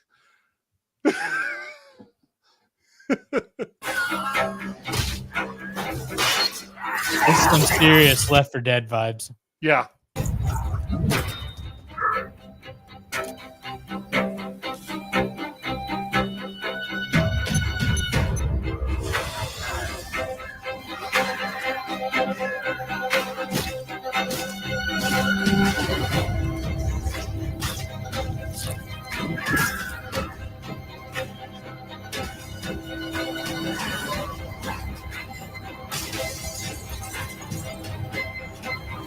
Come on, there's always got to be a big one. Where is he? There's always got to be a big one. Yeah, I saw that a couple of times. Looked like there was a smart one too. Yeah. Keep playing.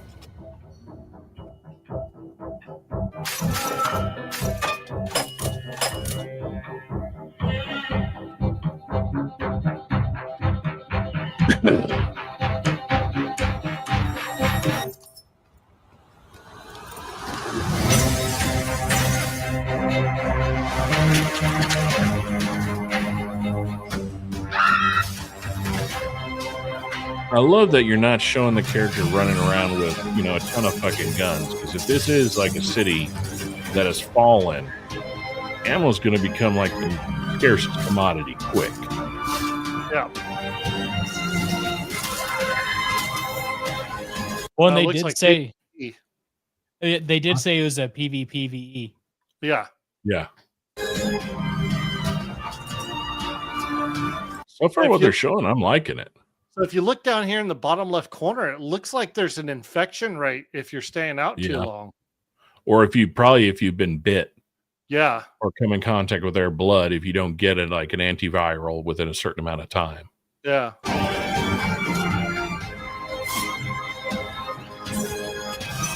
Yeah. Yeah. Yep. Percentage biocontagion percentage.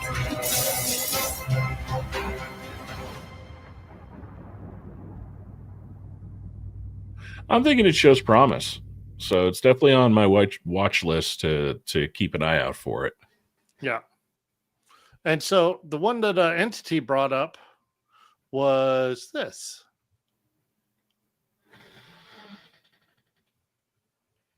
Okay. Yeah, remember this is with the bunny girl. Yeah. Okay, yeah, we did we didn't do this on the show, this. but you and I saw this one. I'm pretty sure we did do this on the show. We covered this a little bit because this is how I found out about it. It was in the city in that first clip. Okay, then don't play it. No, not. This is one of those that I think is not on the podcast because YouTube maybe yank it the 2 minutes of it. That you know what? You very well may be right. I think I remember you talking about that. So yes, Entity. Yeah, we did actually see this one, review it. You won't see it on any of our podcasts because that podcast, you'll notice there's like a 3-minute jump in 2 sections. I think it was like our 3rd or 4th episode. It's like a music. And what happened is we got dinged for the music that they use.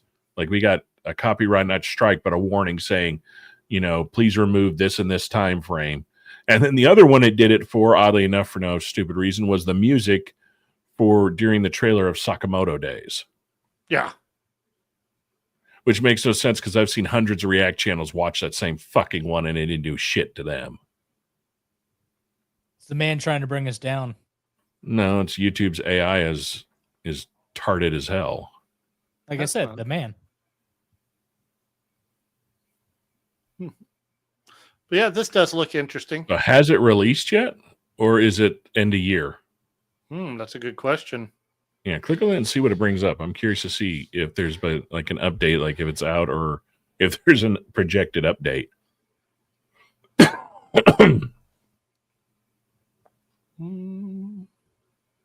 Free to play. That opened up a different window. We can't see it because remember, you got to click the share of the new window. Yeah, share this tab. Free to play, open world. Genshin Impact GTA official release date of September 2025. They got like 3 days then. If it ain't out yet. Well, and yeah, just for the fun of it, I'm gonna pull up Steam real quick and see if I find it. Yeah, just make sure you got all your porn games hidden before you share that. The internet is for porn. That's why everybody's got to have a second Steam account. All right.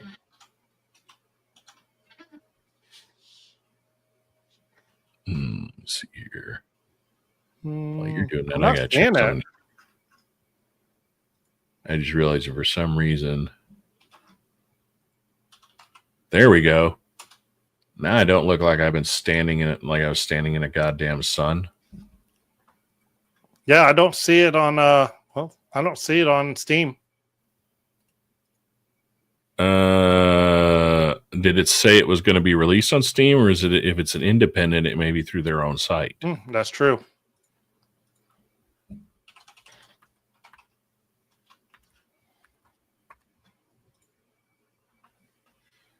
All right, so I'm actually on their site.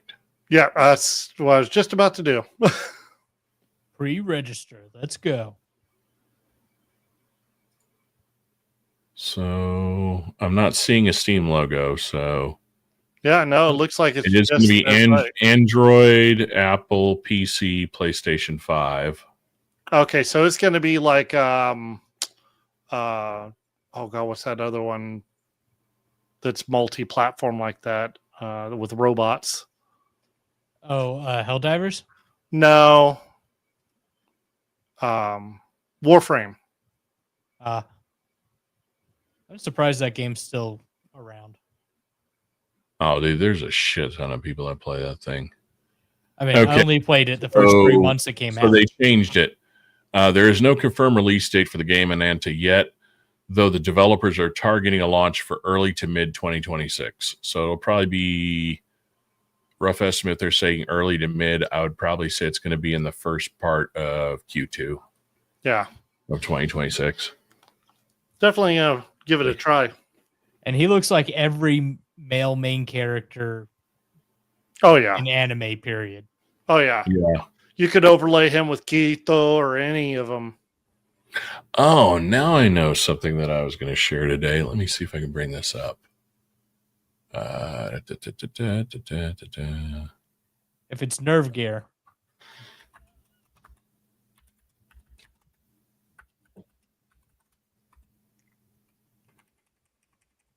So this I thought was actually pretty cool.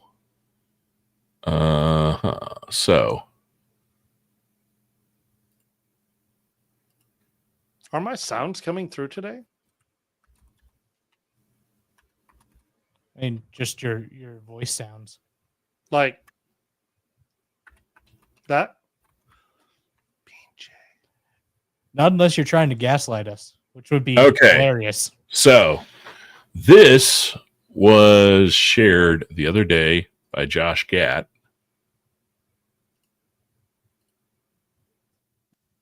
Spaceballs 2 has started principal filming. Mm-hmm. But here's the interesting part about this picture. It is a 1-to-1 almost replica to poke fun at Star Wars of the first casting read of The Force Awakens. That's hilarious. That is perfect. So I got to give Josh Gad earned some points of me when I saw that. I thought that was pretty cool. I smell beer on you.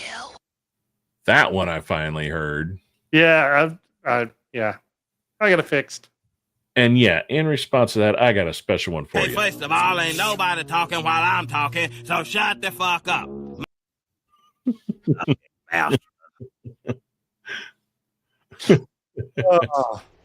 We ain't found shit. No, he is so pissed about that. Oh, I know. It's freaking hilarious. He's like, I have done I've done, Grammy nominated stuff. I've been on so many episodes of Star Trek, and all everybody ever remembered me for is I ain't found shit. Goddamn right. Someone cooked. Hey, but I mean, seriously, how could you complain about always being remembered of being in one of the greatest comedy films ever made? True. That Maybe because he takes himself too serious. Still younger people come across it. It has not lost any relevance. In fact, I know people that have found it and never saw like really much into Star Wars and didn't even realize that it was parodying that. And then because of that, went and watched Star Wars just to understand what it's ripping at. Yeah. Or Planet of the Apes or anything else it references in there. Now, in another news, there is one other show that came across, but I don't really give a fuck to watch it. Apparently, they're rebooting again another take on fucking Robin Hood. You don't say. And I don't care because they're probably going to cock it up anyway. So what was really funny is the other day, like I was talking when I wanted to drop my daughter off. And she's like talking about movies she's seen. And I'm like, well, whatever. I said, you know what? You need to watch The Goonies. We need a whole generation of kids to watch The Goonies. No, there are 4 movies they must watch. Okay. I got to get her started easy. So The Goonies is easy watch. All right. From The Goonies, you then need to watch The Breakfast Club. Yes. Pretty in Pink. Monster Squad to understand if you really want to understand 80s humor. Oh, yeah. And the 4th, I lost my train of thought. I haven't seen that one. The 4th one, if you want to understand again the deep dive of what led to movies like The Goonies, Monster Squad, and all that, Ferris Bueller. Oh, yeah.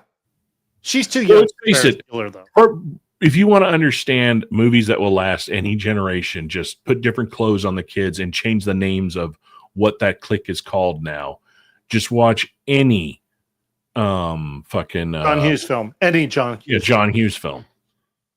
And I still love it. I love his son to death in the fact that every studio on the planet has come to his son trying to buy that catalog. And he will not sell his face. My dad's films will last the stand of time. You don't need to fucking remake them. Yep. And to his point, there are teachers in high schools across the country that show their students The Breakfast Club. Mm-hmm. Because of how it still holds true. You just change the names of the characters. The only thing I would say he should allow them to do is to modernize, like to refresh the film quality. Well, no, he'll probably do that if they're able to. You got to remember, a few of those have already made it in the Criterion Collection. That's the best they're ever going to get because that's the best they could achieve out of the original film. Yeah. There's only so much you can do with, 35 millimeter.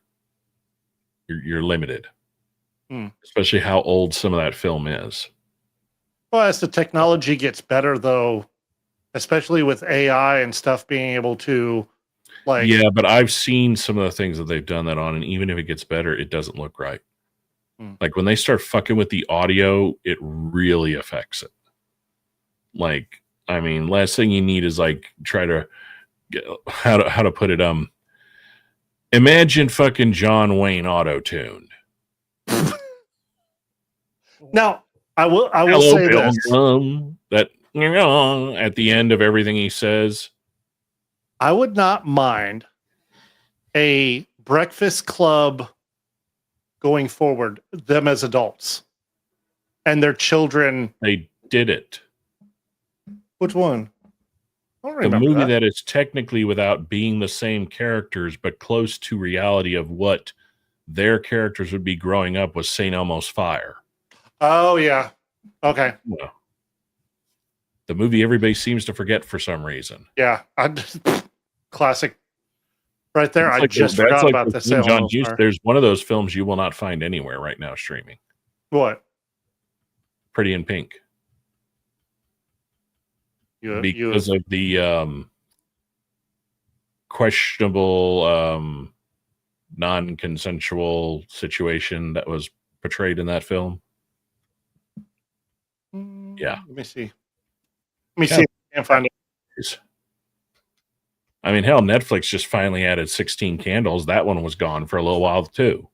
I can stream it on AMC, Pluto, Sling, and Google, and Amazon, and Apple, but not for free. Oh no! Buy it. Well, if you have a subscription. What I'm saying nope. Yeah, AMC subscription and stuff like that. Go on your freaking Amazon right now and see if it'll pop up and not ask you to pay for it, or be hidden behind one of those. You got to pay monthly for this, whatever it is inside Amazon. I mean, that's almost asking too much for anything nowadays. Just about anything that you come through and cinematography related, you got to pay in some way. Yeah, well, it says sort of. Mostly what they do now is you get, if it's a multi-season or multi-episode thing, you got half of it on one service and half of it on the other. So Amazon's saying you have to go through AMC. Yeah, so you have to have a subscription to the AMC. Yeah. Yeah. Now, that's what I'm saying. They don't have it out for free because of it is not openly free on any of the major platforms because of the situation in the movie. And the only reason they did that is after the whole Me Too bullshit. That's when that happened. That's when they changed it. Yeah. Because when we actually show something that was real. Wasn't it Ducky that got a little handsy? No, Ducky went full on nookie. Yeah. And she was drunk, but so was he. That's right. But of course, how the problem they saw is he took advantage of her. It's like, no, technically in the definition of the law, neither one of them could consent. Correct. Was it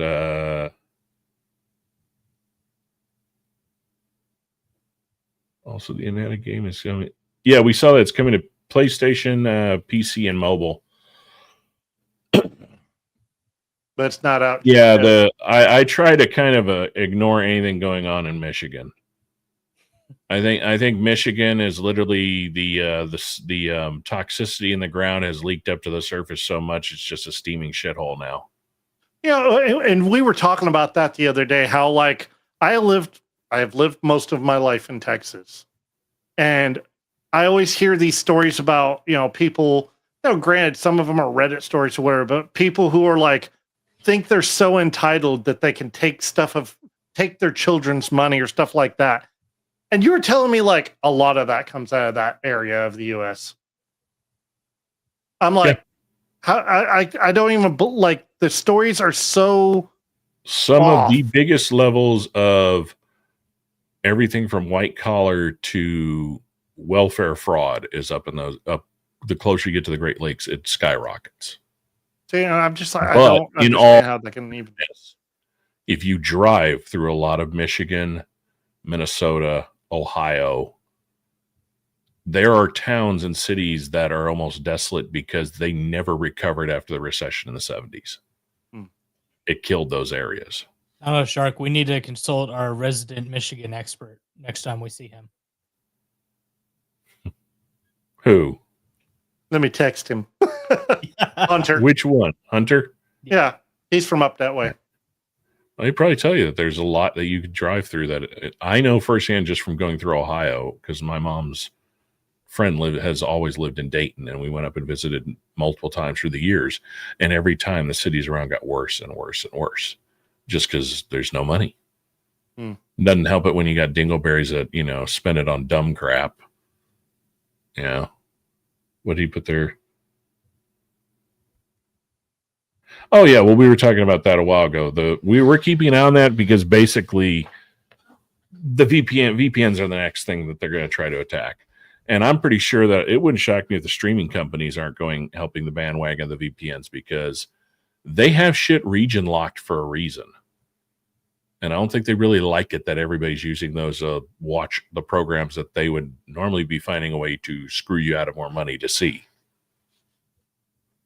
I mean, hell, they already did that when they did the locking how many people can access the same account from different locations. Yeah.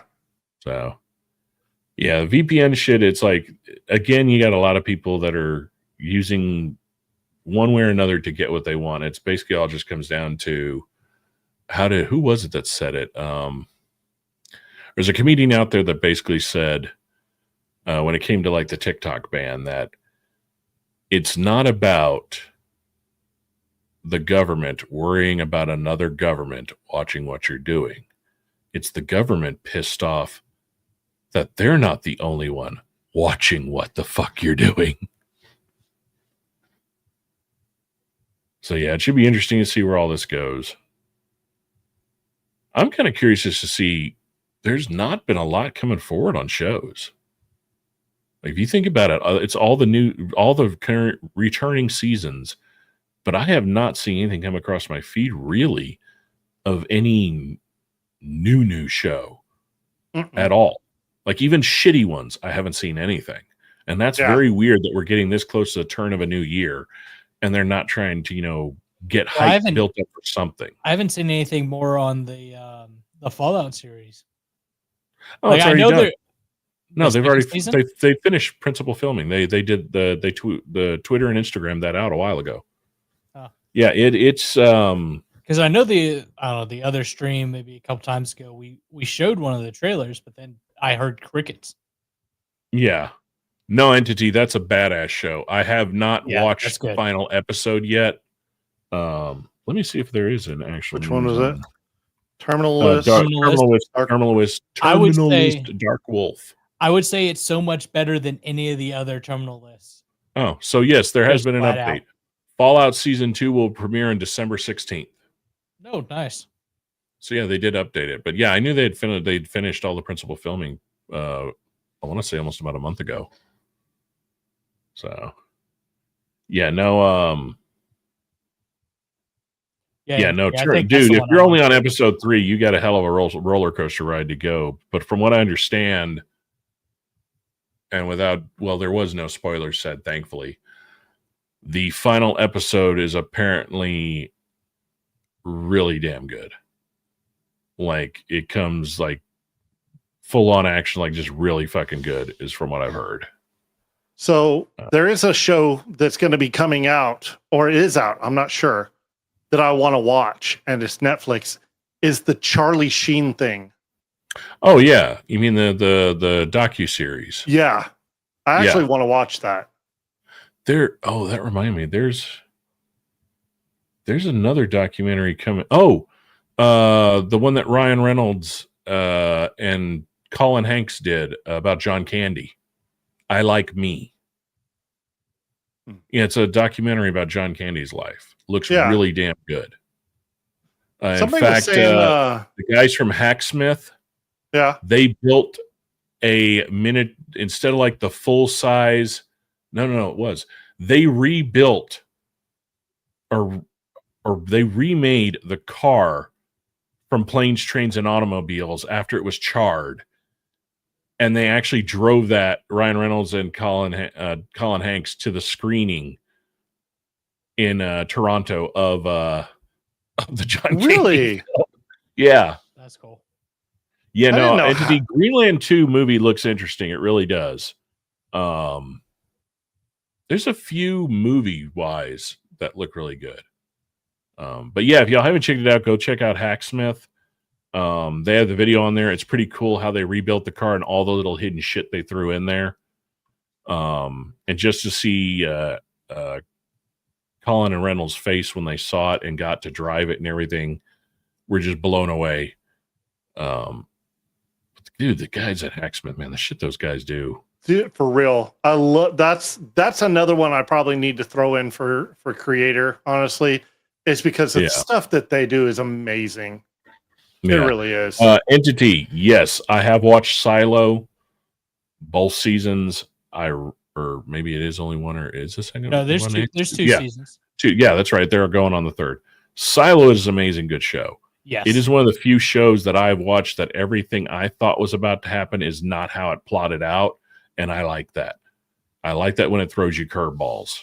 Well, there's very few shows or movies that are based on books that you watch it and then you're like, damn, I really want to go read that. And I did that for Silo, and then I read through all the books for it, and it's just it is a roller coaster the entire time, and you don't know where it's going to end up. Foundation, the first season is good. Everything following is getting questionable, and it is not following Isaac Asimov's books. It has deviated quite a few times in not great ways. However, though, the casting for Foundation, the look of it, it is a visually stunning show. Like, it is really damn good. If you're not, don't give a shit to read the Asimov books and just want to go for it, it is an entertaining show. But like I said, the recent season, I still think the first season was a knockout of the park. But every season since, because I think they're on the third too, is there's hit or miss in those following episodes.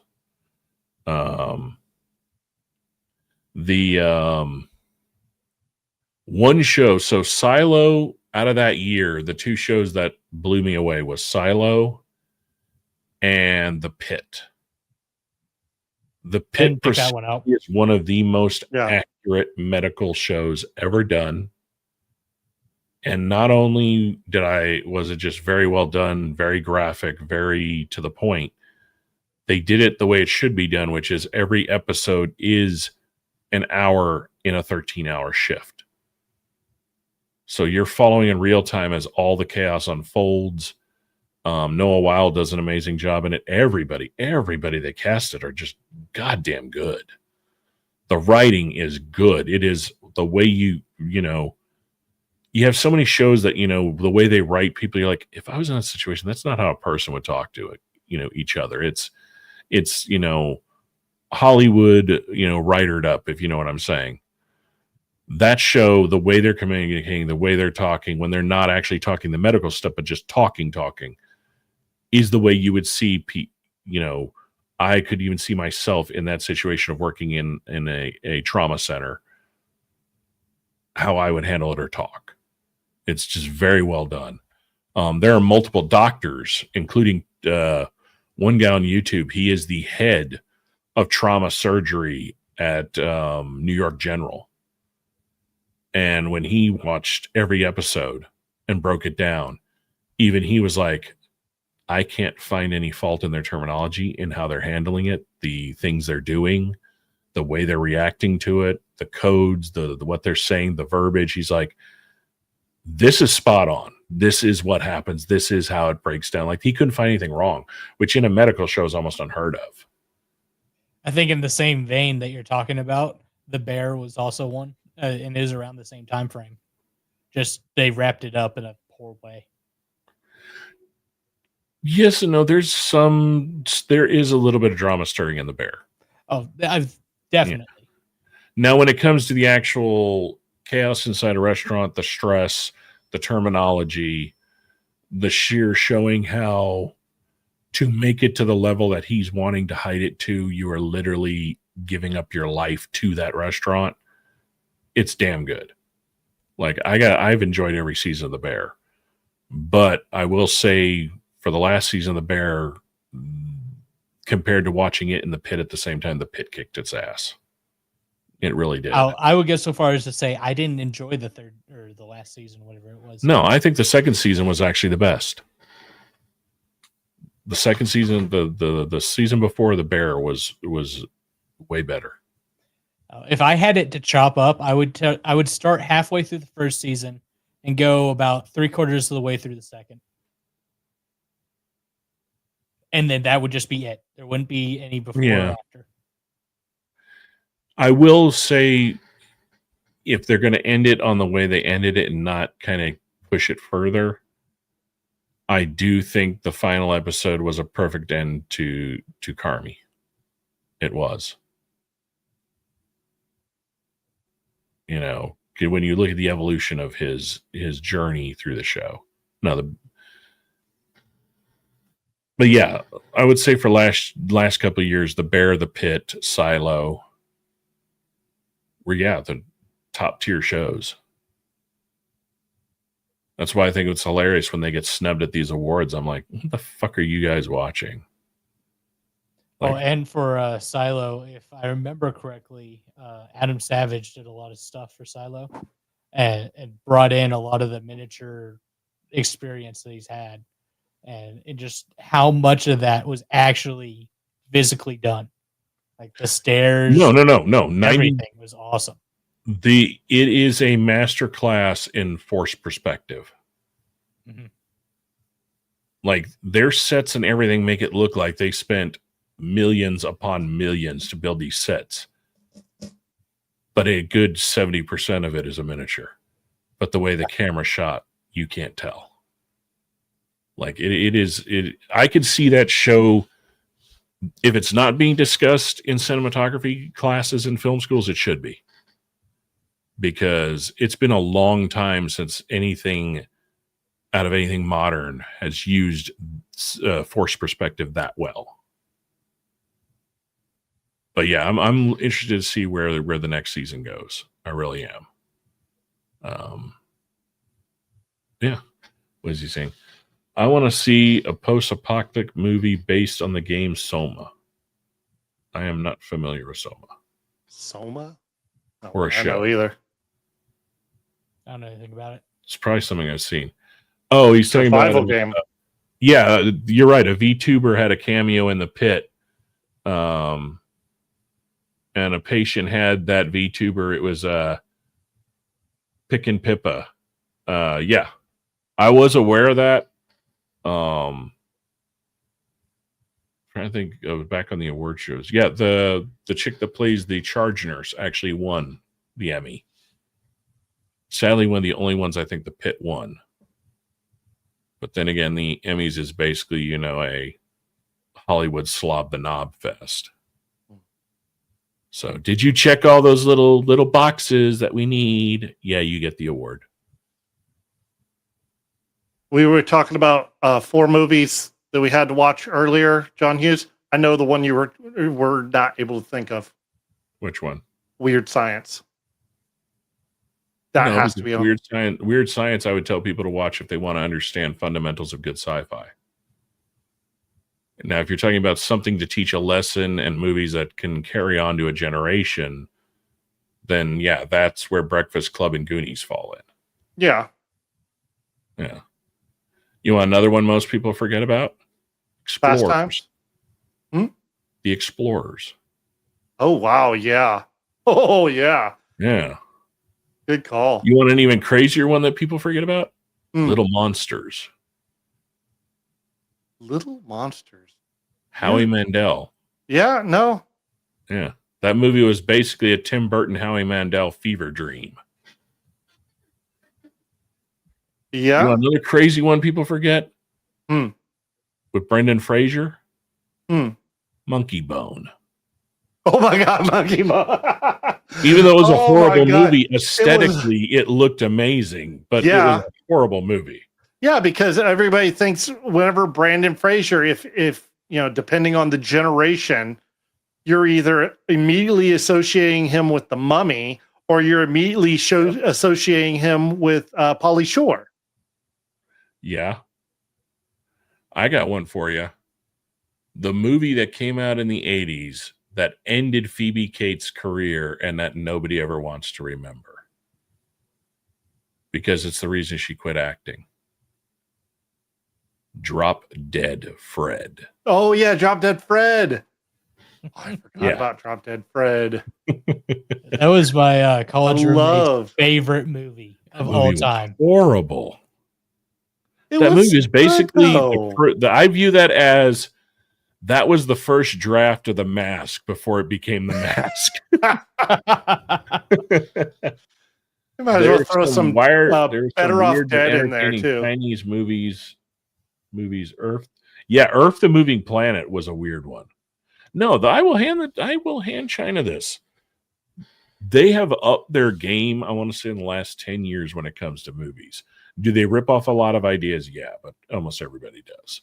I don't know. Just on principle, I refuse to watch them. Especially if I'm starting to look at something and it's like, you know what, that could be cool. And start playing it, and then the initial audio is defaulted to Chinese. I'm like, hey, what's going on here? And I look to see who's in it, and it's just every which name I can't pronounce. I'm like, nope, I'm not going to watch this. I'm not going to give it the time of day. Another one for your entity that falls right there with Earth, the Moving Planet, Space Sweepers on Netflix. That's another insanely good one. Oh, I knew of a movie that came out in the 80s that even I had forgotten about till I saw a picture of it the other day, and now I forgot about it. What? Hold on, I'm trying to remember the name. It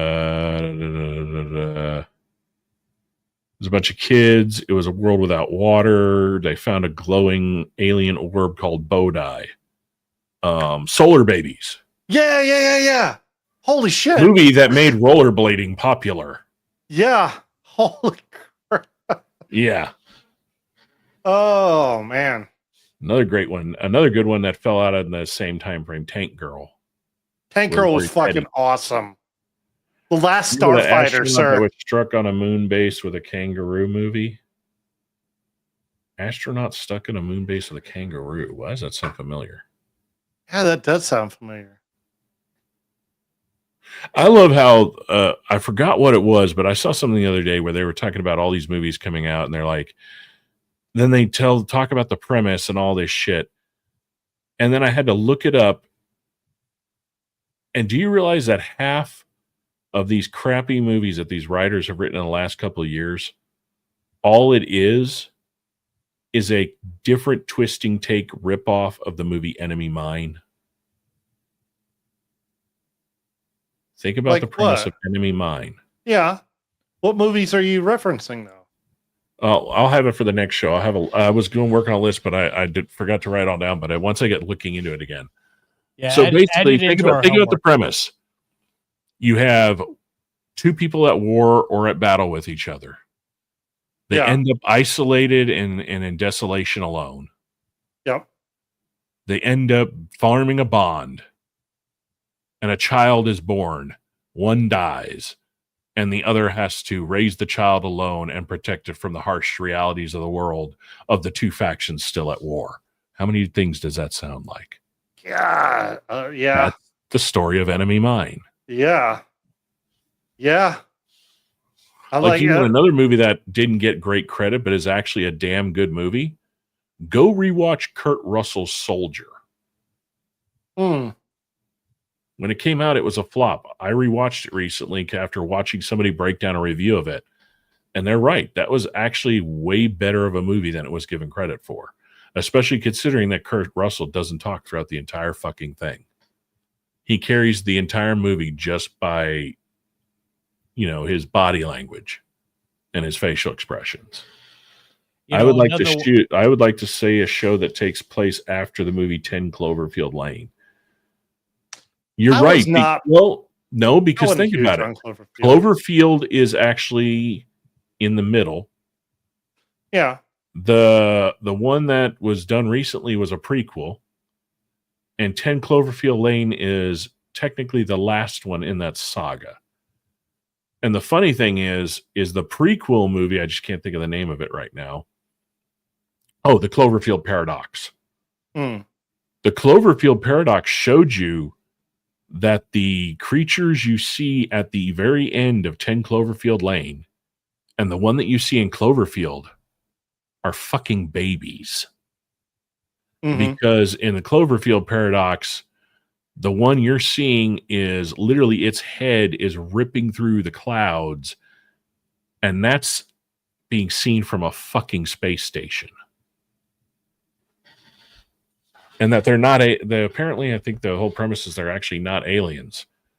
They're creatures that were dormant underneath the trench, and we woke the fuckers up. 80s movie that's worth watching that people forget about? Brewster's Millions. Yeah. Vote for none of the above. Exactly. Right? This is a room I could die in. In the past year, I'll give an honorable mention for those TV shows that we had. With Silo and all of them. 3 Body Problem. Three Body Problem was good. I wouldn't put it up there exactly at the same level as like you were talking about The Pit or Silo or well, the only reason Three Body Problem doesn't rank up there with those is because it is not a show that everyone can grasp. The science and the level of what's going on in there is very out there, and you got to be a pretty decent person when it comes to science and intellect to grasp what's actually going on in that show. Mm-hmm. Like, they try dumbing it down for everybody, but it is such a complexity to it that I mean, you can dumb down for some people. They're like, eh? Well, and in the parts where they dumb down, you're just like, that was an obvious dumb down. Like, really? Yeah. Trying to think of others, great 80s movies to add to the list for people watching that have maybe never seen them. Horror movies? Okay, Stand By Me. Stand By Me, yeah. If we're going to go into the realm of sci-fi and fantasy, you have to have, hold on. You have to have The Last Starfighter. Definitely. Flight of the Navigator. Oh, definitely. Yeah. Crawl for fantasy. Yep. The big ones that everybody always knows. Lost Boys. Check Lost Boys. Yeah, right behind me. You got to check out Legend. Yes. The best roles Tim Curry ever did is the Devil. Well, it's not the Devil. It's actually just called the Dark Lord or something like that. Critters. Critters is a good one. Interesting, funny ones. House and House 2. And The Gate. You want to get into 80s weird horror, The Gate. Another movie that used great force perspective. You want fun horror? Elvira. Mistress of the Dark. Yeah. If you're going to go, Toxic Avenger. If you're going to go into the realm of the camp, then now you're going into trauma. But Killer Clowns. I got one that a lot of people have not seen. Bear in mind, it touches a subject that a lot of people right now have iffy issues with. But go watch To Wong Fu, thanks Julie Newmar. To Wong Fu? You ever seen it? I've not seen that. Patrick Swayze, John Leguizamo, and Wesley Snipes play drag queens that end up in a desert town in the middle of nowhere. It is fucking hilarious. Oh, yeah. RuPaul's in it. Well, yeah, because when they're at the original drag shows, RuPaul and a lot of the drag queens of that, big drag queens of that era are in the movie, but not the whole movie. They're just in the beginning and the end. Yeah. Wesley Snipes, Patrick Swayze. Yeah. John Lozano. All right, Entity, take care, man. We'll catch you next time. Yeah, now, man, dude, we need to just do a list of compiling shows of like our top 20 or top 10s of each category. Maybe we'll do that for the next show. How did we skip over The Fly? Yeah. The Fly is good. It's The just Fly a hard is good. one. Once you watch it once, it's a hard one to watch again. It is. That is very... Yeah. I mean, but if you're going to get into it's a one and done. demography of that level, if you want to see, like we talked about one time in one of the other episodes, one of the greatest werewolf transformations ever done on film with physical practical effects, American Werewolf in London. Correct. There's another one to see. Hell, if you get into the whole black exploitation right behind me, freaking The Last Dragon. Yeah. Or the one really behind me. Oddly enough, Kurt Russell's best character, in my opinion, Jack Burton. The Silver Bullet. Oh, Silver Bullet. Oh, that's a good one. Yes. Walrus is down here like, I don't know what the hell they're talking about. I got another one. I mean, I've heard of them. But here's a hard one.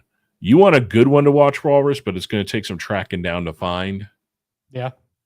Check out... I have the facilities. No, check out Ray Bradbury's Something Wicked This Way Comes. Okay, I've heard that. It was done by a British production company, but when it came out on TV, it gave tons of kids and adults nightmares. It is not grotesque. It's like The Ring, the original Ring. It's one of those movies that it gets under your skin. The visuals just burn into the back of your brain. Okay. But it just was really good. But it's one of those, I think, due to rights issues, it's very hard to find it. I don't know. I know the last time I watched it off of YouTube. Somebody had actually burned it on there. I don't know if it's still on there. All right, Walrus. Here's one I feel you should have watched, and if not, you do need to watch it. Little Shop of Horrors. Yeah. Okay, thank goodness. Have you seen it? Yes. Which version? It's been a long time. Which version? The colored one? I don't know. It's been redone a couple of times. Yeah, I'm talking about now the one we're talking about. Did it have Rick Moranis and Steve Martin in it? I don't remember. That's the one you need to watch. Yeah, that's the one you need to see. Yeah. Another one if you've never seen it, Rocky Horror Picture It's Show. one. Okay, yes, I did watch that one for sure. Okay. Dude, I can watch that movie nonstop. It's a lot of these movies that like I know that I've watched, but they were so they didn't make any kind of impact on me or enough of me being like, oh hey, I liked that.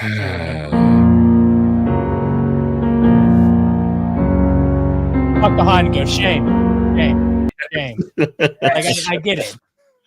Well, right. So but then you can throw, because you're kind of going into the dark comedy, the Heathers, or not the Heathers. Heathers is okay, but there's a better movie out there. Porky's? What?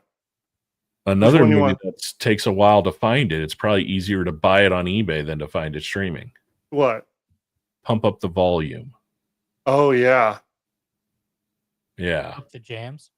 Yeah. No, Pump Up the Volume was a Christian Slater film where he's running a pirate radio station.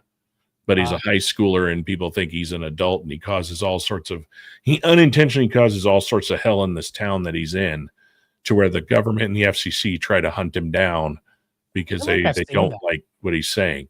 And his radio personality is called Hard On Harry. Yeah. Just sitting there smoking cigarettes with his cock ring. God, I gotta go back and watch some of these because I forget little details like that. Really do. Man, I want to work on a list. I think we should just compile lists of movies that like we've seen, and just because I'm pretty sure there's stuff I can sling both of y'all that y'all haven't seen, and vice versa. Well, and never mind though, my database up here has probably got a metric shit ton. Well, but then since there's a new one coming out. The Naked Gun series. Oh yeah, but if you're gonna watch Naked Gun, you got to do Airplane too. Yeah, you've got to do Airplane because all those are that whole camp era humor. Yeah, that Three Amigos. Shit. What else was in that genre?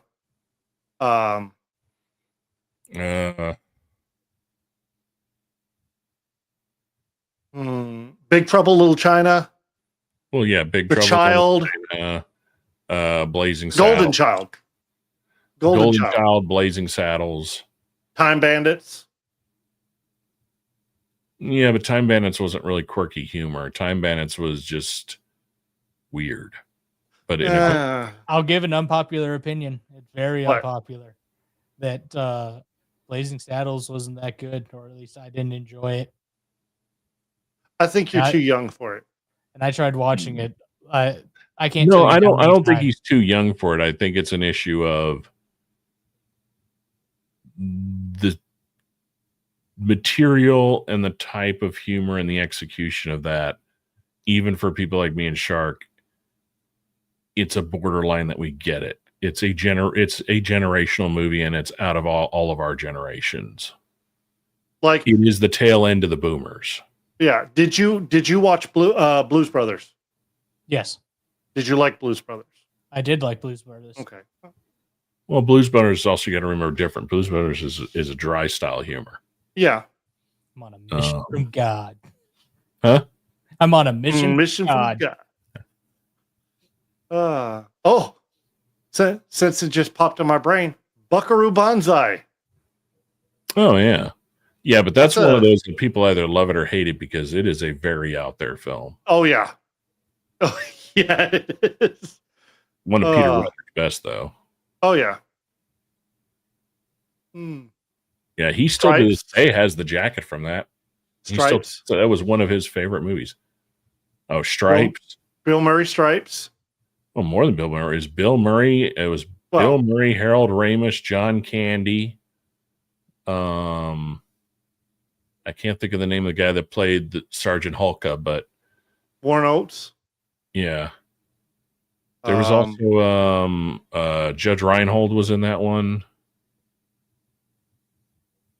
Eugene Levy. Yeah. Two other people that became big later on. That was basically like half of Saturday Night Live meets half of SCTV was in that movie. Oh. There's a crazy one if you can track them down. Watch old episodes of SCTV. Yeah. That was basically Canada's answer to Saturday Night Live. So Walrus, did you ever watch MASH? I did. Okay. In bits and pieces. Oh no, you just gotta go through it all. No, I didn't watch it religiously, from beginning to end, but I've definitely seen episodes. No, I think I've probably seen every episode of MASH. Between that and Knight Rider. Oh, MASH, I watched. That was something we did every night when it aired, me and my mom and dad. Same here. It was a water cooler show. Well, and it was because after MASH, it was bedtime. No, not at least for me. Well, for me, it was. Nah, MASH was, man, there were so many scenes in that show that hit so fucking hard. Like, I mean, of course, the one everybody talks about, the radio broadcast with the helicopter going down. Yeah.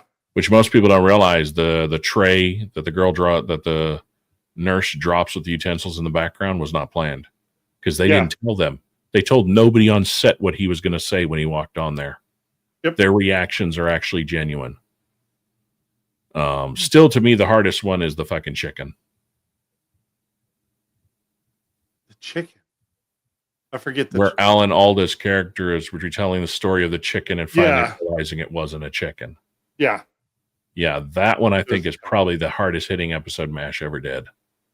Well, that's probably the darkest it went, I will say. Yeah, because it always tried to stay fairly lighthearted. Yeah. And actually, Loretta Swit just passed away not long ago. That's what I was about to say. Yeah, Hot Lips just passed Hot Lips away. Houlihan. Yeah. She, that was this year, wasn't it? Yeah. Yeah, that was not that long ago.